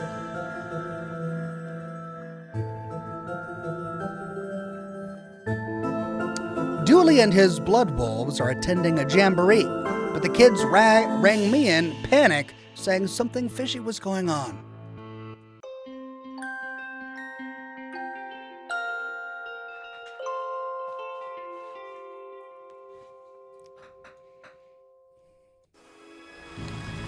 Campsite. Well, here I am. What am I doing here? Whatever those kids were calling about, I don't see why Dooley couldn't take care of it. Campsite. This is what happens when you let the people vote on a name. The other choices were cabin in the wood knot, tent pegging, and the place where you'll die, so not hard to see how it won out. Jamboree sign. A poorly painted sign says, Jamboree inside. First here? That's odd, but I'm sure the rest will be along soon. Just settle in and don't think about it ever again. That's actually exactly the kind of sign I'd expect here.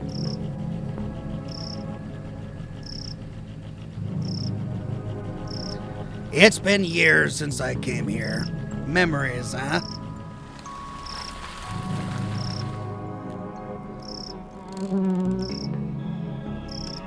It's too quiet when driving by myself. I need to get the radio fixed for when Dooley's not with me. Old wooden sign. The scrawl reads, Park your automobiles here, then throw the keys away. You won't need them with the fun we'll have at the jamboree. No other motives, honest. Oh, the rope snapped. I guess I have a sign now. Great, I received wooden plank. I guess that's the closest thing there is to a nightclub for flies. Okay, we got bugs, booth sign, and information booth. Actually, the I is for interloper. I often ask myself, Jamie, do you think people will see this I and wonder that you offer reasons why they are unwelcome in this terrible place? I think it's pretty clear. Wow, okay. Jamie, hi there. Welcome to Lake Monster. Get out while you can! What? Why? Why? Because of the lake monster, of course. It's our #1 attraction. Avoid it at all costs. What are you doing here? Every day I ask myself that self-same question. Jamie, you could have followed your dream, I say. You could be a chief or a chef. But then I remind myself that I cannot taste flavors, and I think I made the right choice. What are you doing here? Oh, yes. Me and my flights of fancy. I work at the tourism board, and this is the tourism board. We, it and I, tell people what wonderful things to see and do in Twin Lakes, and what to avoid, like this lake and the rest of the city. Tell me about the camp. Campsite got its name as it was the site of a terrible massacre. It's also the site where those angry spirits were laid to rest. Unconnected, it's also the site where terrible tragedies happen each year. And it's where kids go on vacation and do fun blood wolf activities. It fills my heart with joy to see them play, and with fear, because everything here is so awful. Tell me about this monster. Oh, huge big fangs it has, or tendrils, maybe even a big sucker thing. And the wings? Oh, if you saw them, they'd probably be wings. They may be fins, though. Hard to tell at a distance. It stands well over a certain height tall. And weighs an amount. You can be sure of that. Have you ever seen it? With my own eyes. Sorry, that was meant to be a question. With my own eyes? No, I have not. Has anyone ever seen it? And lived to tell of it? No. How many people is it rumored to have taken? Rumored? Many. Proven? None. Right. A friend it is.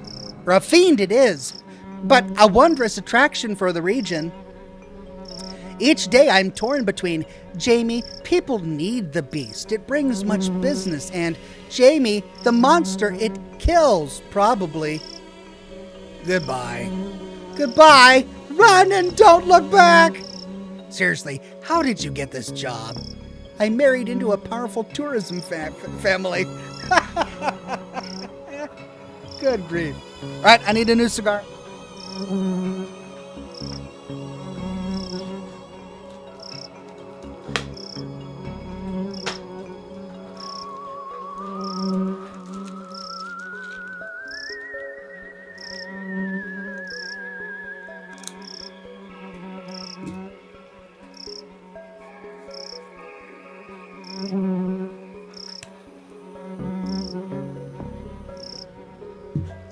Okay. Moving on. You're here. Devin, you rang. Blood Alpha Dooley has gone missing. Wah! Sob. Missing? Tell me what happened. Much crying. Questionably authentic wails. We don't know. He was here last night, then this morning, gone. His bunk wasn't even slept in. Aliens must have taken him. Mauled by a bear, I bet. Let's not leap to conclusions. When was the last time you saw him? We had nighttime hot chocolate. Then he went to the office to, I don't know, do office-y things? I guess we start there then. We? I don't do entire cases solo. Just convenient sections. Come on, we've got us a Dooley to find. Oh, great, I gotta escort these kids. Fire. Nice campfire. Did you guys build it yourselves? Emily built it all by herself. I didn't build it. I just freed the flame. It's how I got my Fire Whisperer badge. Fire Whisperer badge? Blood wolves have a lot of very much not scout badges. Best not to ask. Balloons. I'm no balloonologist, but I'm pretty sure these shouldn't be slimy. Ooh, slimy balloons? We need to find Dooley. This place is too tense without him to lighten the mood. Oh, really? Too tense? Oh, I'm angry. That pun has made me angry. Get it? Too tense? Too tense? Eh? You know what improves a joke? Explaining it. Okay, wreck building.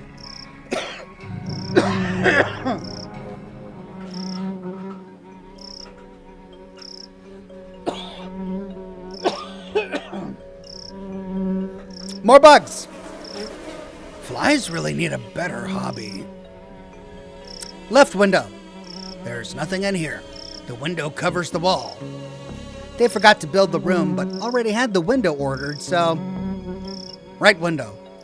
A dorm room. Reminds me of summer camp out here as a kid. In we go. Telephone. Hello? Hello? This is Jack Turner, Devin's father.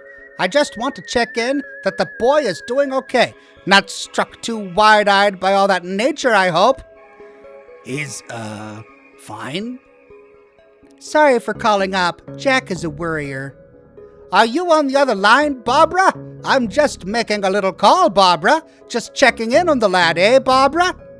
He'll be fine, Jack. There's no need to keep calling. Just leave him to have a good time.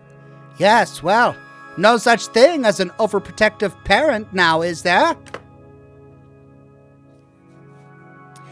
He called his wife by her first name 3 times in one sentence. Flyers.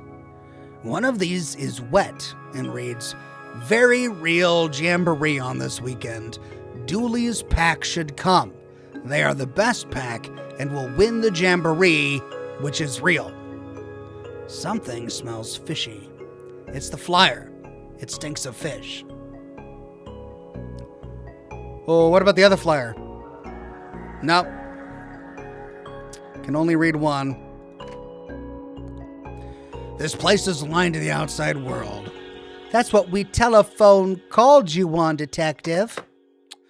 Okay, so there's the doors. There's the office that leads to the canteen that goes back outside. Let's check the door. Dib, dib, dib. The Blood Wolves of America doesn't exist.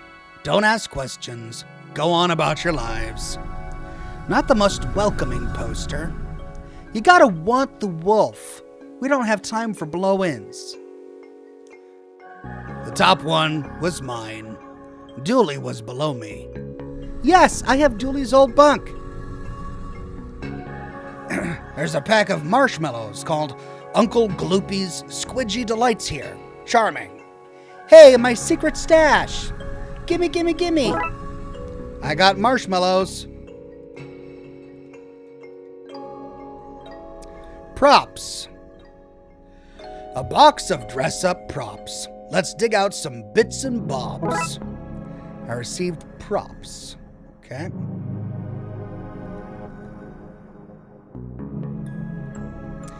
These bunks are all mine, but I let my pack sleep in them. A lone wolf is a weak wolf. Is this the boy or the girl dorm? There are no genders in the Blood Wolves.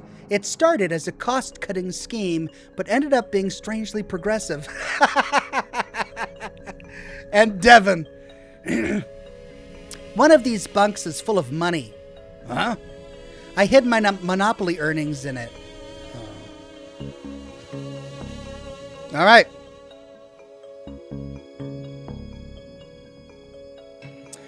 Looks like this place hasn't been cleaned since the last time I was here.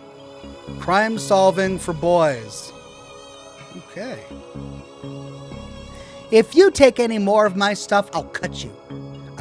I'm not taking that chance. Okay, we got the marshmallows. Let's go to the office.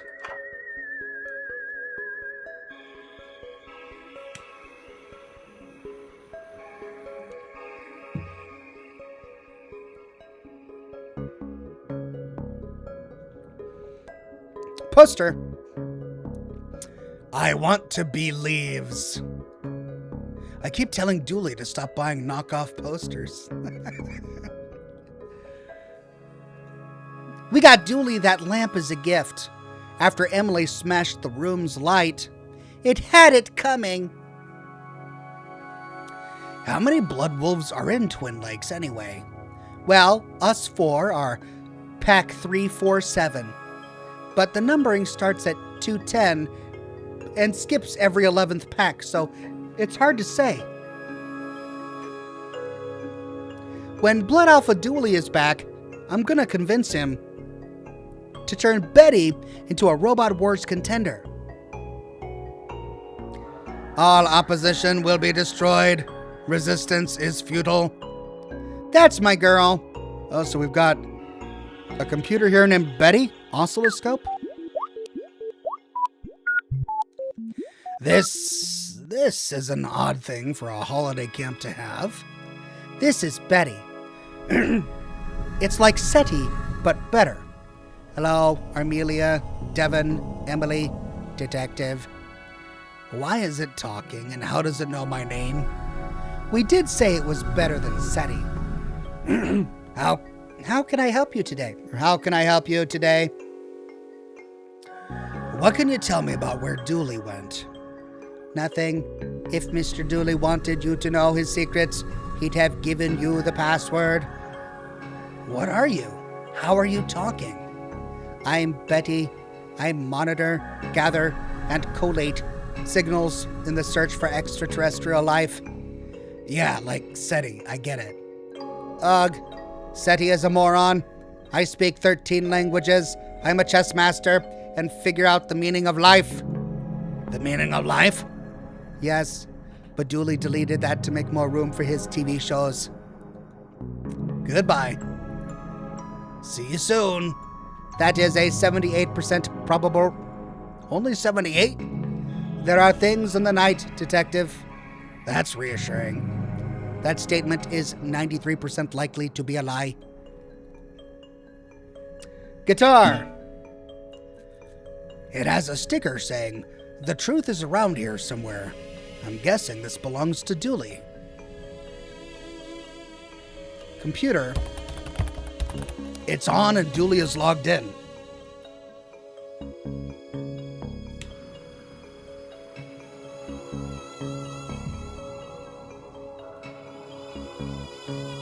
I'm not proud of this, but maybe I can find some clues. Childhood photo. Those were good times. Don't worry, buddy.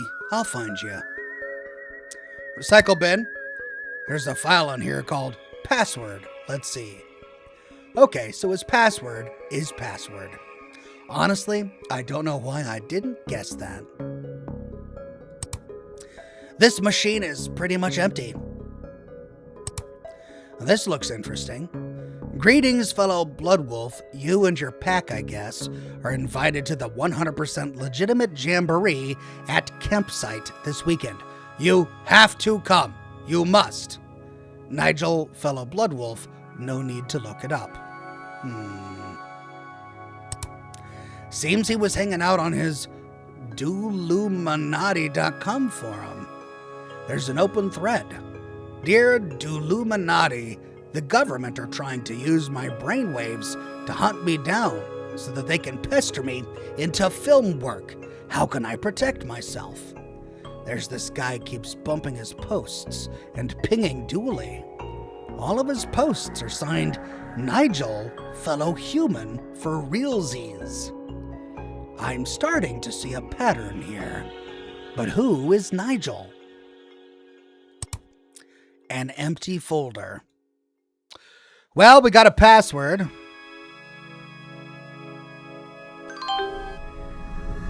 Maybe we can use that on the oscilloscope. How can I help you, Detective? We can input the password. Ugh, fine. What was the signal Dooley found? A 2.4 gigahertz ultra-high frequency radio signal. Essentially the internet, but wired. Stop trying to cyber patronize me, machine. All you had to say was fancy internet. Where did it lead him? Across the lake to the signal's source, which was? I'm afraid I don't know. I didn't go. I have no legs. I need that info. If you won't tell me, I'll have to commandeer it. I'm afraid I can't let you do that, Dave. I mean, Detective. Devon? Step aside, mister. Time to put my uppity AI badge to use. What? Wait, why do you even have a badge like that? Blood Wolf secret, sorry. And you don't have a needs to know in case of a needs to know basis badge. Oh. Just do whatever you're gonna do. Okay, you search the map for places the signal bounced through. I'll lock them in, and once we find enough of them, we should have the route Blood Alpha Dooley took. All right.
Looks like a map of the lake.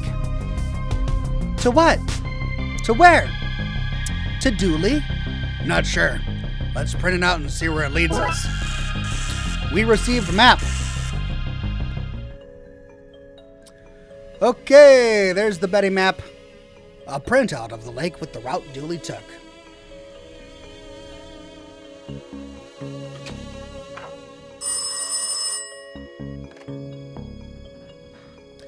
Hello? Hello, me again. Just wanted to make sure you were aware that Devon is allergic to technology. Bitten by a toaster once. He has left his EMP device at home. I wouldn't sleep a wink thinking of him out there in the tech-filled wilderness without knowing that your EMP is up and running. In fact, maybe you'd send me the make and model number. Hello? Barbara? Barbara, I think the line has gone dead.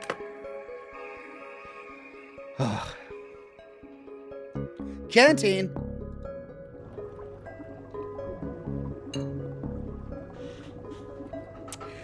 Now that's a lunch lady. Menu. Stew. Don't ask for specifics. Chef Agnes. What? Have you seen Dooley around? I saw him yesterday. Chased him away from my stew. Would have ruined it. He was adding flavors. Not many people work here. And what am I? The people police? Sometimes they're here, sometimes they ain't. But you're here. Oh, sorry. I didn't know yous was the people police. I thought's not. Why do you work here? Working with kids suits my sunny disposition. Goodbye. Whatever. Whatsoever. Pots. They look brand new. Don't need no pots to microwave a meal. Can I take one then? Whatever. I don't need them. We received a pot. Aquarium. When I was last here, this was full of plastic fish. That's progress for you. And tubing. Some tubing for cleaning out the tank. I think I could get away with taking a small length. We've got tubing. Metal cups, a can of Colonel Mustard's poison custard, and a box of Radaway radiation removal powder. Hey, it's Radaway! This place has it all. A Clue reference and a Fallout reference.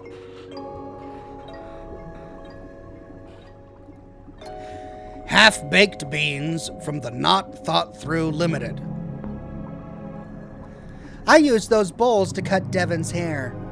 It's why I wear this cap.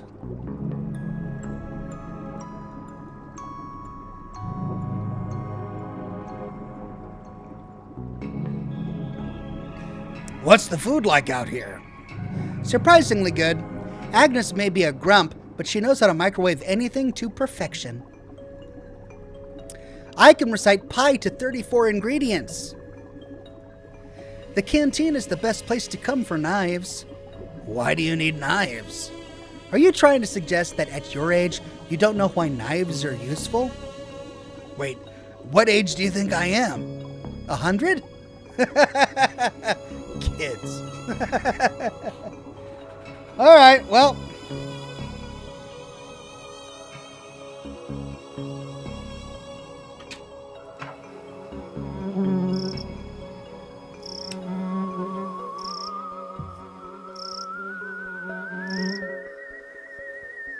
Oh.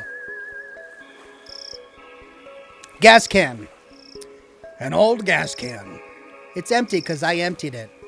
Let me guess. To start a fire? No, I poured it on Devon's bed so everyone would think that he peed himself. What? I gotta make sure the other packs don't want to poach him from us. Empty gas can. Then we got a cooler. We've got enough food to wait this beast out for days. All kept nice and fresh in tin foil. Are you here to see it too? See what to? We've been waiting ages and ages for it to show. We were starting to get bored of waiting, but we're not going home without seeing a monster. Well, good luck with that. Why are you so eager to see a monster? We're 100% of Twin Lakes Cryptozoology Club. We're always on the hunt for lake monsters, sewer gators, krakens, and, round winter, yetis. People don't know this, but there's a lot of strange things happening in Twin Lakes. Believe you me, I know. Haha, sorry guy, but the cops don't know anything about what really goes on here. Yeah, go back to getting kittens out of trees and leave the real detectiving to us.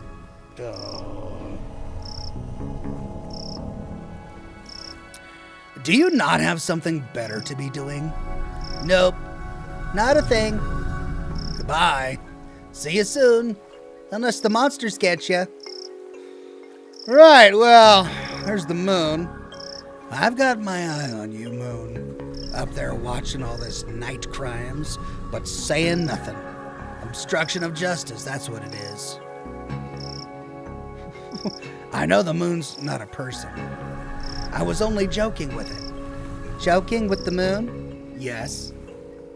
Okay. Well, let's hop on the boat. An old boat with no gas and a hole in it. I'll need to fix this if I want to use it to follow up this map across the lake. Oh, there's a hole in it.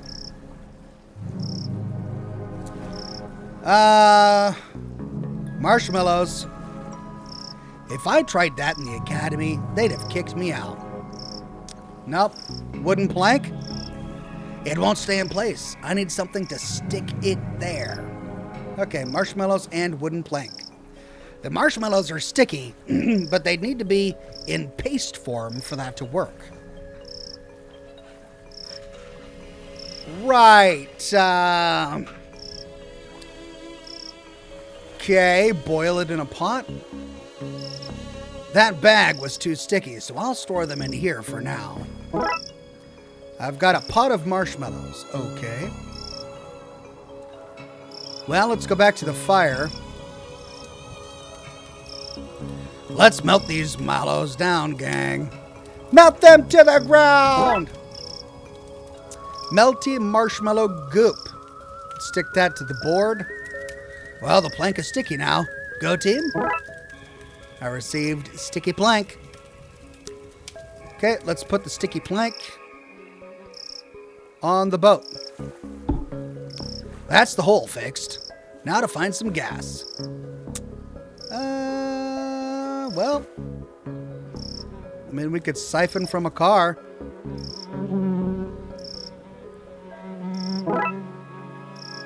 Siphoning kit.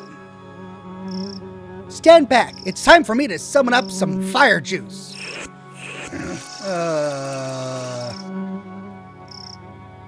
Good work, I guess. Now hand it over. What? Give me the gas can. I should have known you were on their side. All right, we got a full gas can.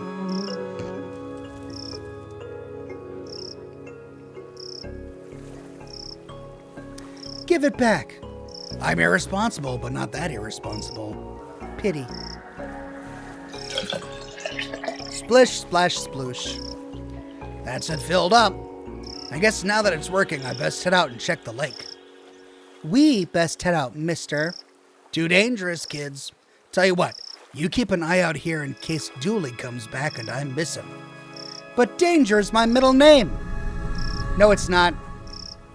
They just write Danger on all your paperwork. Oh. We have to go, mister. We have to. It's against my better judgment. But then most things I do are. In you get.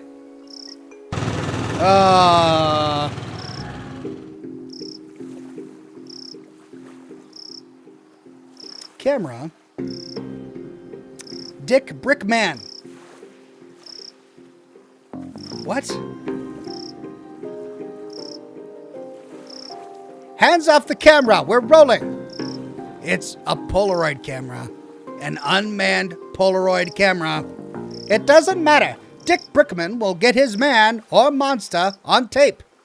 And you can rest assured that I'm not going anywhere until I do. Unless I had a reason to believe that the monster was hiding somewhere else.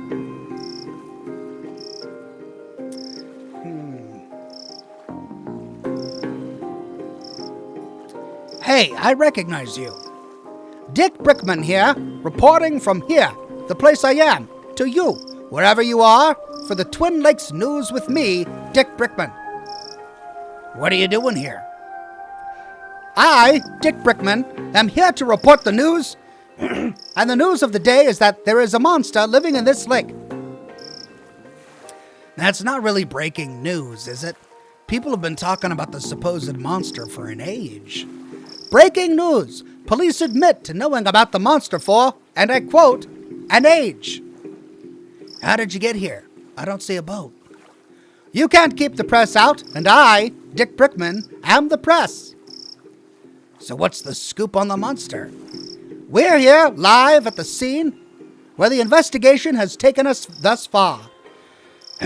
What will we see? Is this where the monster lives? Will we finally get a signed photo of the creature?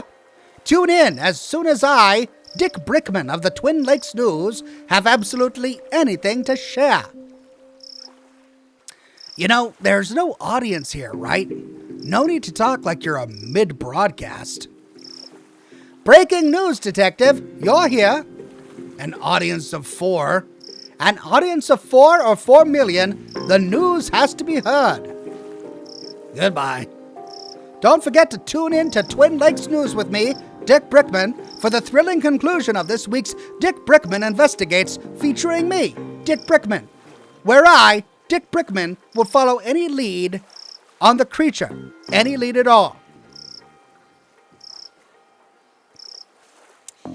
Well, shall we dress the kids up in props? The props are kid-sized, but I'm not sure what to get them to dress up as. Well, a monster. Let's get them to dress up like a monster. I think we're lost. Pretty creepy place. I bet there are monsters in that forest. Let's hope not. Dark forest. I wonder what secrets this forest hides. Not that I have any real urge to find out. Fireflies. Flies on fire.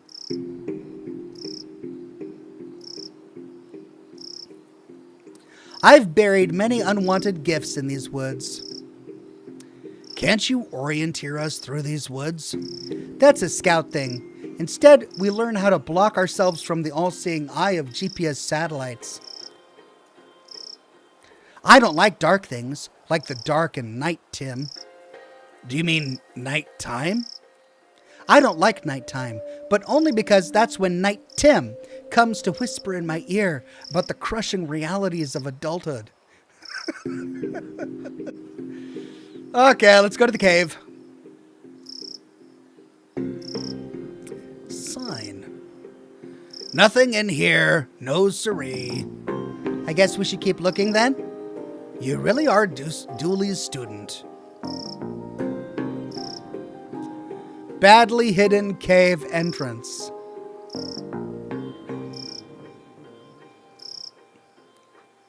There seems to be a cave behind that obviously fake cover. Let's go. You guys should guard out here.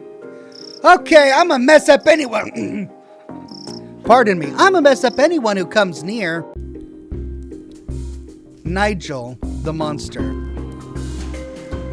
Is the narc still out there? He's getting so close. Blood Alpha Dooley. I'll have a look. Oh, hey, detective. Dooley, what's going on here? Huh? Oh, this is Nigel. Hi. He's a fellow truthy. Invited me here to help with a problem. Right. Are you done? Can we go? No and, no. I need Dooley's help. Deluminati.com and he are famous in truthy circles, you know. What's the problem? The government wants me, 'cause I'm a monster. A talking monster. Frankly, I'm surprised you haven't noticed. Anyway, I need protection. Like a gun? Pfft, look at this guy. Let's solve everything by shooting him. I don't even own a gun. Stop talking about guns. I'm sensitive about my lack of fingers. We need to chase off that narc outside. They're closing in on Nigel and fast. Narc? You mean the reporter? Clearly a government spy. No, we need to get rid of him. And once he's gone, what you need, Nigel, is a mind hat. That'll keep them off your trail. A mind hat? A protective layer of some kind of metal, maybe aluminum. Do you mean a tinfoil hat? That sounds perfect. That'll stop them using your mind waves to locate you. Genius! I knew you'd be able to help. Well, gosh. Toupee. Do you like that? It's my human disguise. That's how I got into camp and convinced Dooley into coming with me. I was certain he was another blood alpha. Very believable. Someday, I hope to work in a film makeup department. I think I have a knack for it. It's full of fake jamboree flyers in various stages of readiness. His lack of hands explains the childlike nature of the posters, but nothing explains how he got a crafts table and computer in here. I received ink, sticky tape, a staple in every adventurer's toolkit. I received tape. Computer. It's open on the same forum page as Dooley's machine was, and the keys are damp. Very damp. It's full of seafood takeaway wrappers. Don't judge me! Right, okay, well. Hi? So, a monster. A talking monster, but I don't like to talk about it. We're all God's creatures, I guess. Is that right? We don't have much religious stuff under the sea.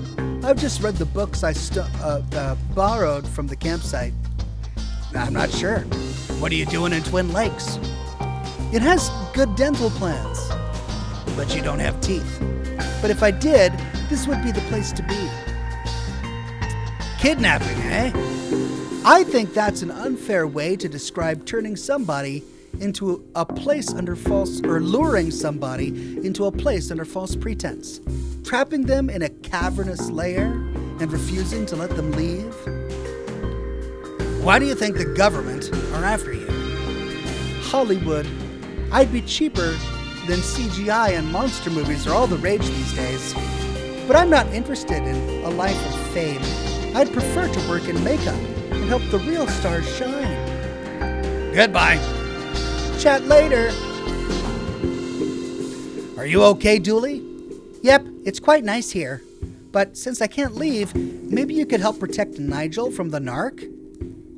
Just get rid of that guy outside, and then get the mind hat to keep them from finding him again. Dooley, the guy outside is a journalist from TV. Perfect cover. Oh boy, those government types are crafty. Best convince them that Nigel is hiding out somewhere else. Get them off his tail. Okay, well, now we know what to do. Let's dress these kids up. Okay, gang. The good news is that Dooley is inside and safe. The bad news is that he can't come out yet. Why not? It's a blood alpha test. It's for your Don't Ask Questions badge. Yes, I've been waiting for that one for ages. Let's do this. Let's put props on the kids. I could get these guys in to dress up as a monster, but I need to find somewhere no one will see. Otherwise, the disguise will be spoiled.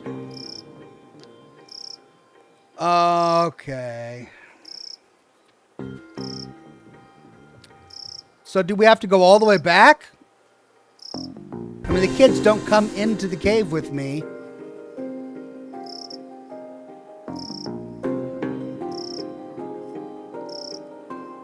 Maybe in the forest? There we go. We had to be in the forest. Let's see what kind of outfit we can make out of all of this. Ooh, there we go. Betty. Could I turn that to Yeti? A few well-placed swirls and... You've received fake sighting. Then we need to put it on a sign. We can't walk like this. Can we take it off? I guess. Can we take a picture of... Can we take the camera? Hands off the camera. We're rolling. Oh, it's the same thing. Okay. What if I give him... Goodness me! Oh my! Breaking news! The monster has been sighted elsewhere. This is me, Dick Brickman, signing off so I can sign back on another day from another bay. And there he goes.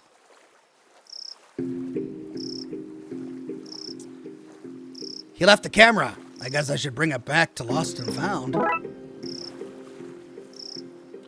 Okay, well, he's gone.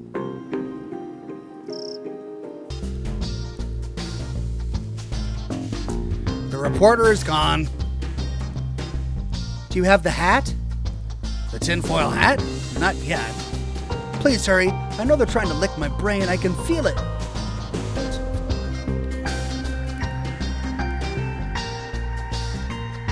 Tape.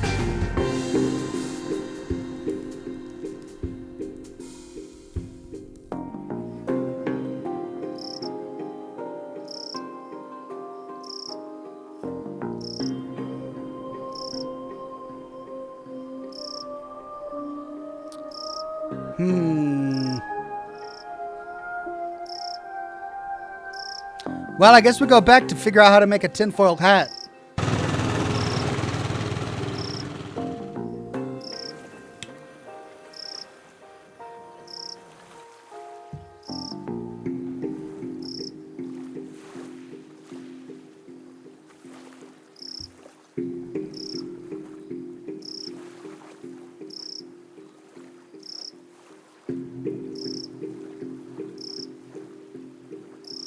Ah, tinfoil.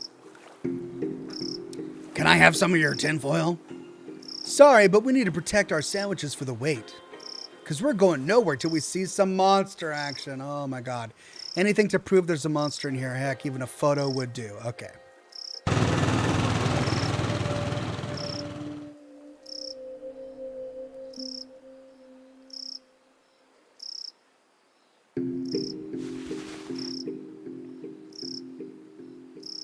Say, whatever Bigfoots say when they're having their picture taken. Wait, should that be Big Feet? Big Feets? We received photographic evidence. All right.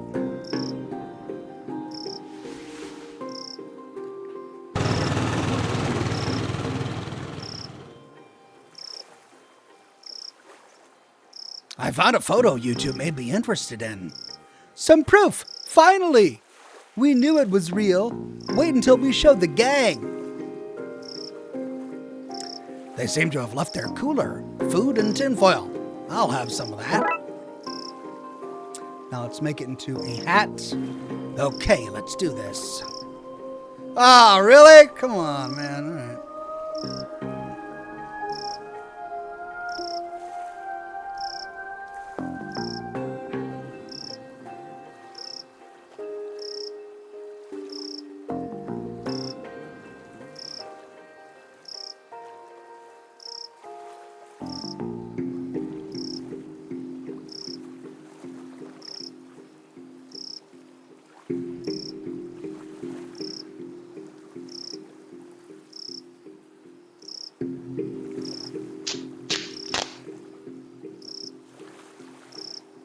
That should do it. Now I just need to tape this here, fold that there, and voila, a tinfoil hat. I better take this back to the cave and give it to Nigel.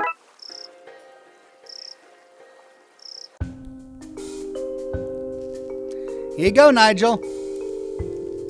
Is the narc gone? Yep, he's gone.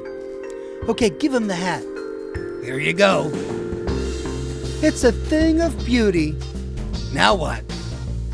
With the narc distracted and Nigel untraceable, it's time for him to find a new life, free from the watchful eye of the man. Can we stay in touch? Of course. Just email me from hard-to-trace locations like phone booths, coffee shops, and the Mariana Trench. Okay then, thanks again, Dooley. I mean, I did all the work. Poor guy. I hope he shakes off those government narcs. Dooley, we're government narcs. Speak for yourself.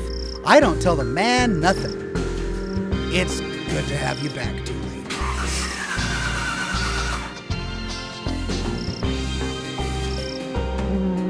Oh, the petrol. Looks like you're staying here with us. S'mores all around. Who are the bloodiest wolves around? Who keep their sniffers to the ground? We do! We do! Case closed.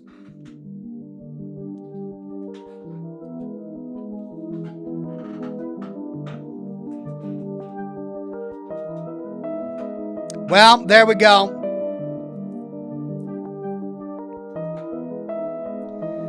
With that, ladies and gents, I think I'm going to end the broadcast. We solved 2 cases. We've got 4 more to go if we want to finish this, but I had a lot of fun with that. Thanks for showing up to Scotch and Smoke Rings this week. I appreciate it.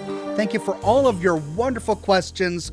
Next week, we'll have another episode to talk about, so be sure to tune in then, and we'll get all the lore straightened out. But that's it for me tonight. I'm going to hit the sack to get some sleep. I hope you get some sleep as well. Have a wonderful night, and I'll see you soon with more lore videos and more live streams. Bye-bye now.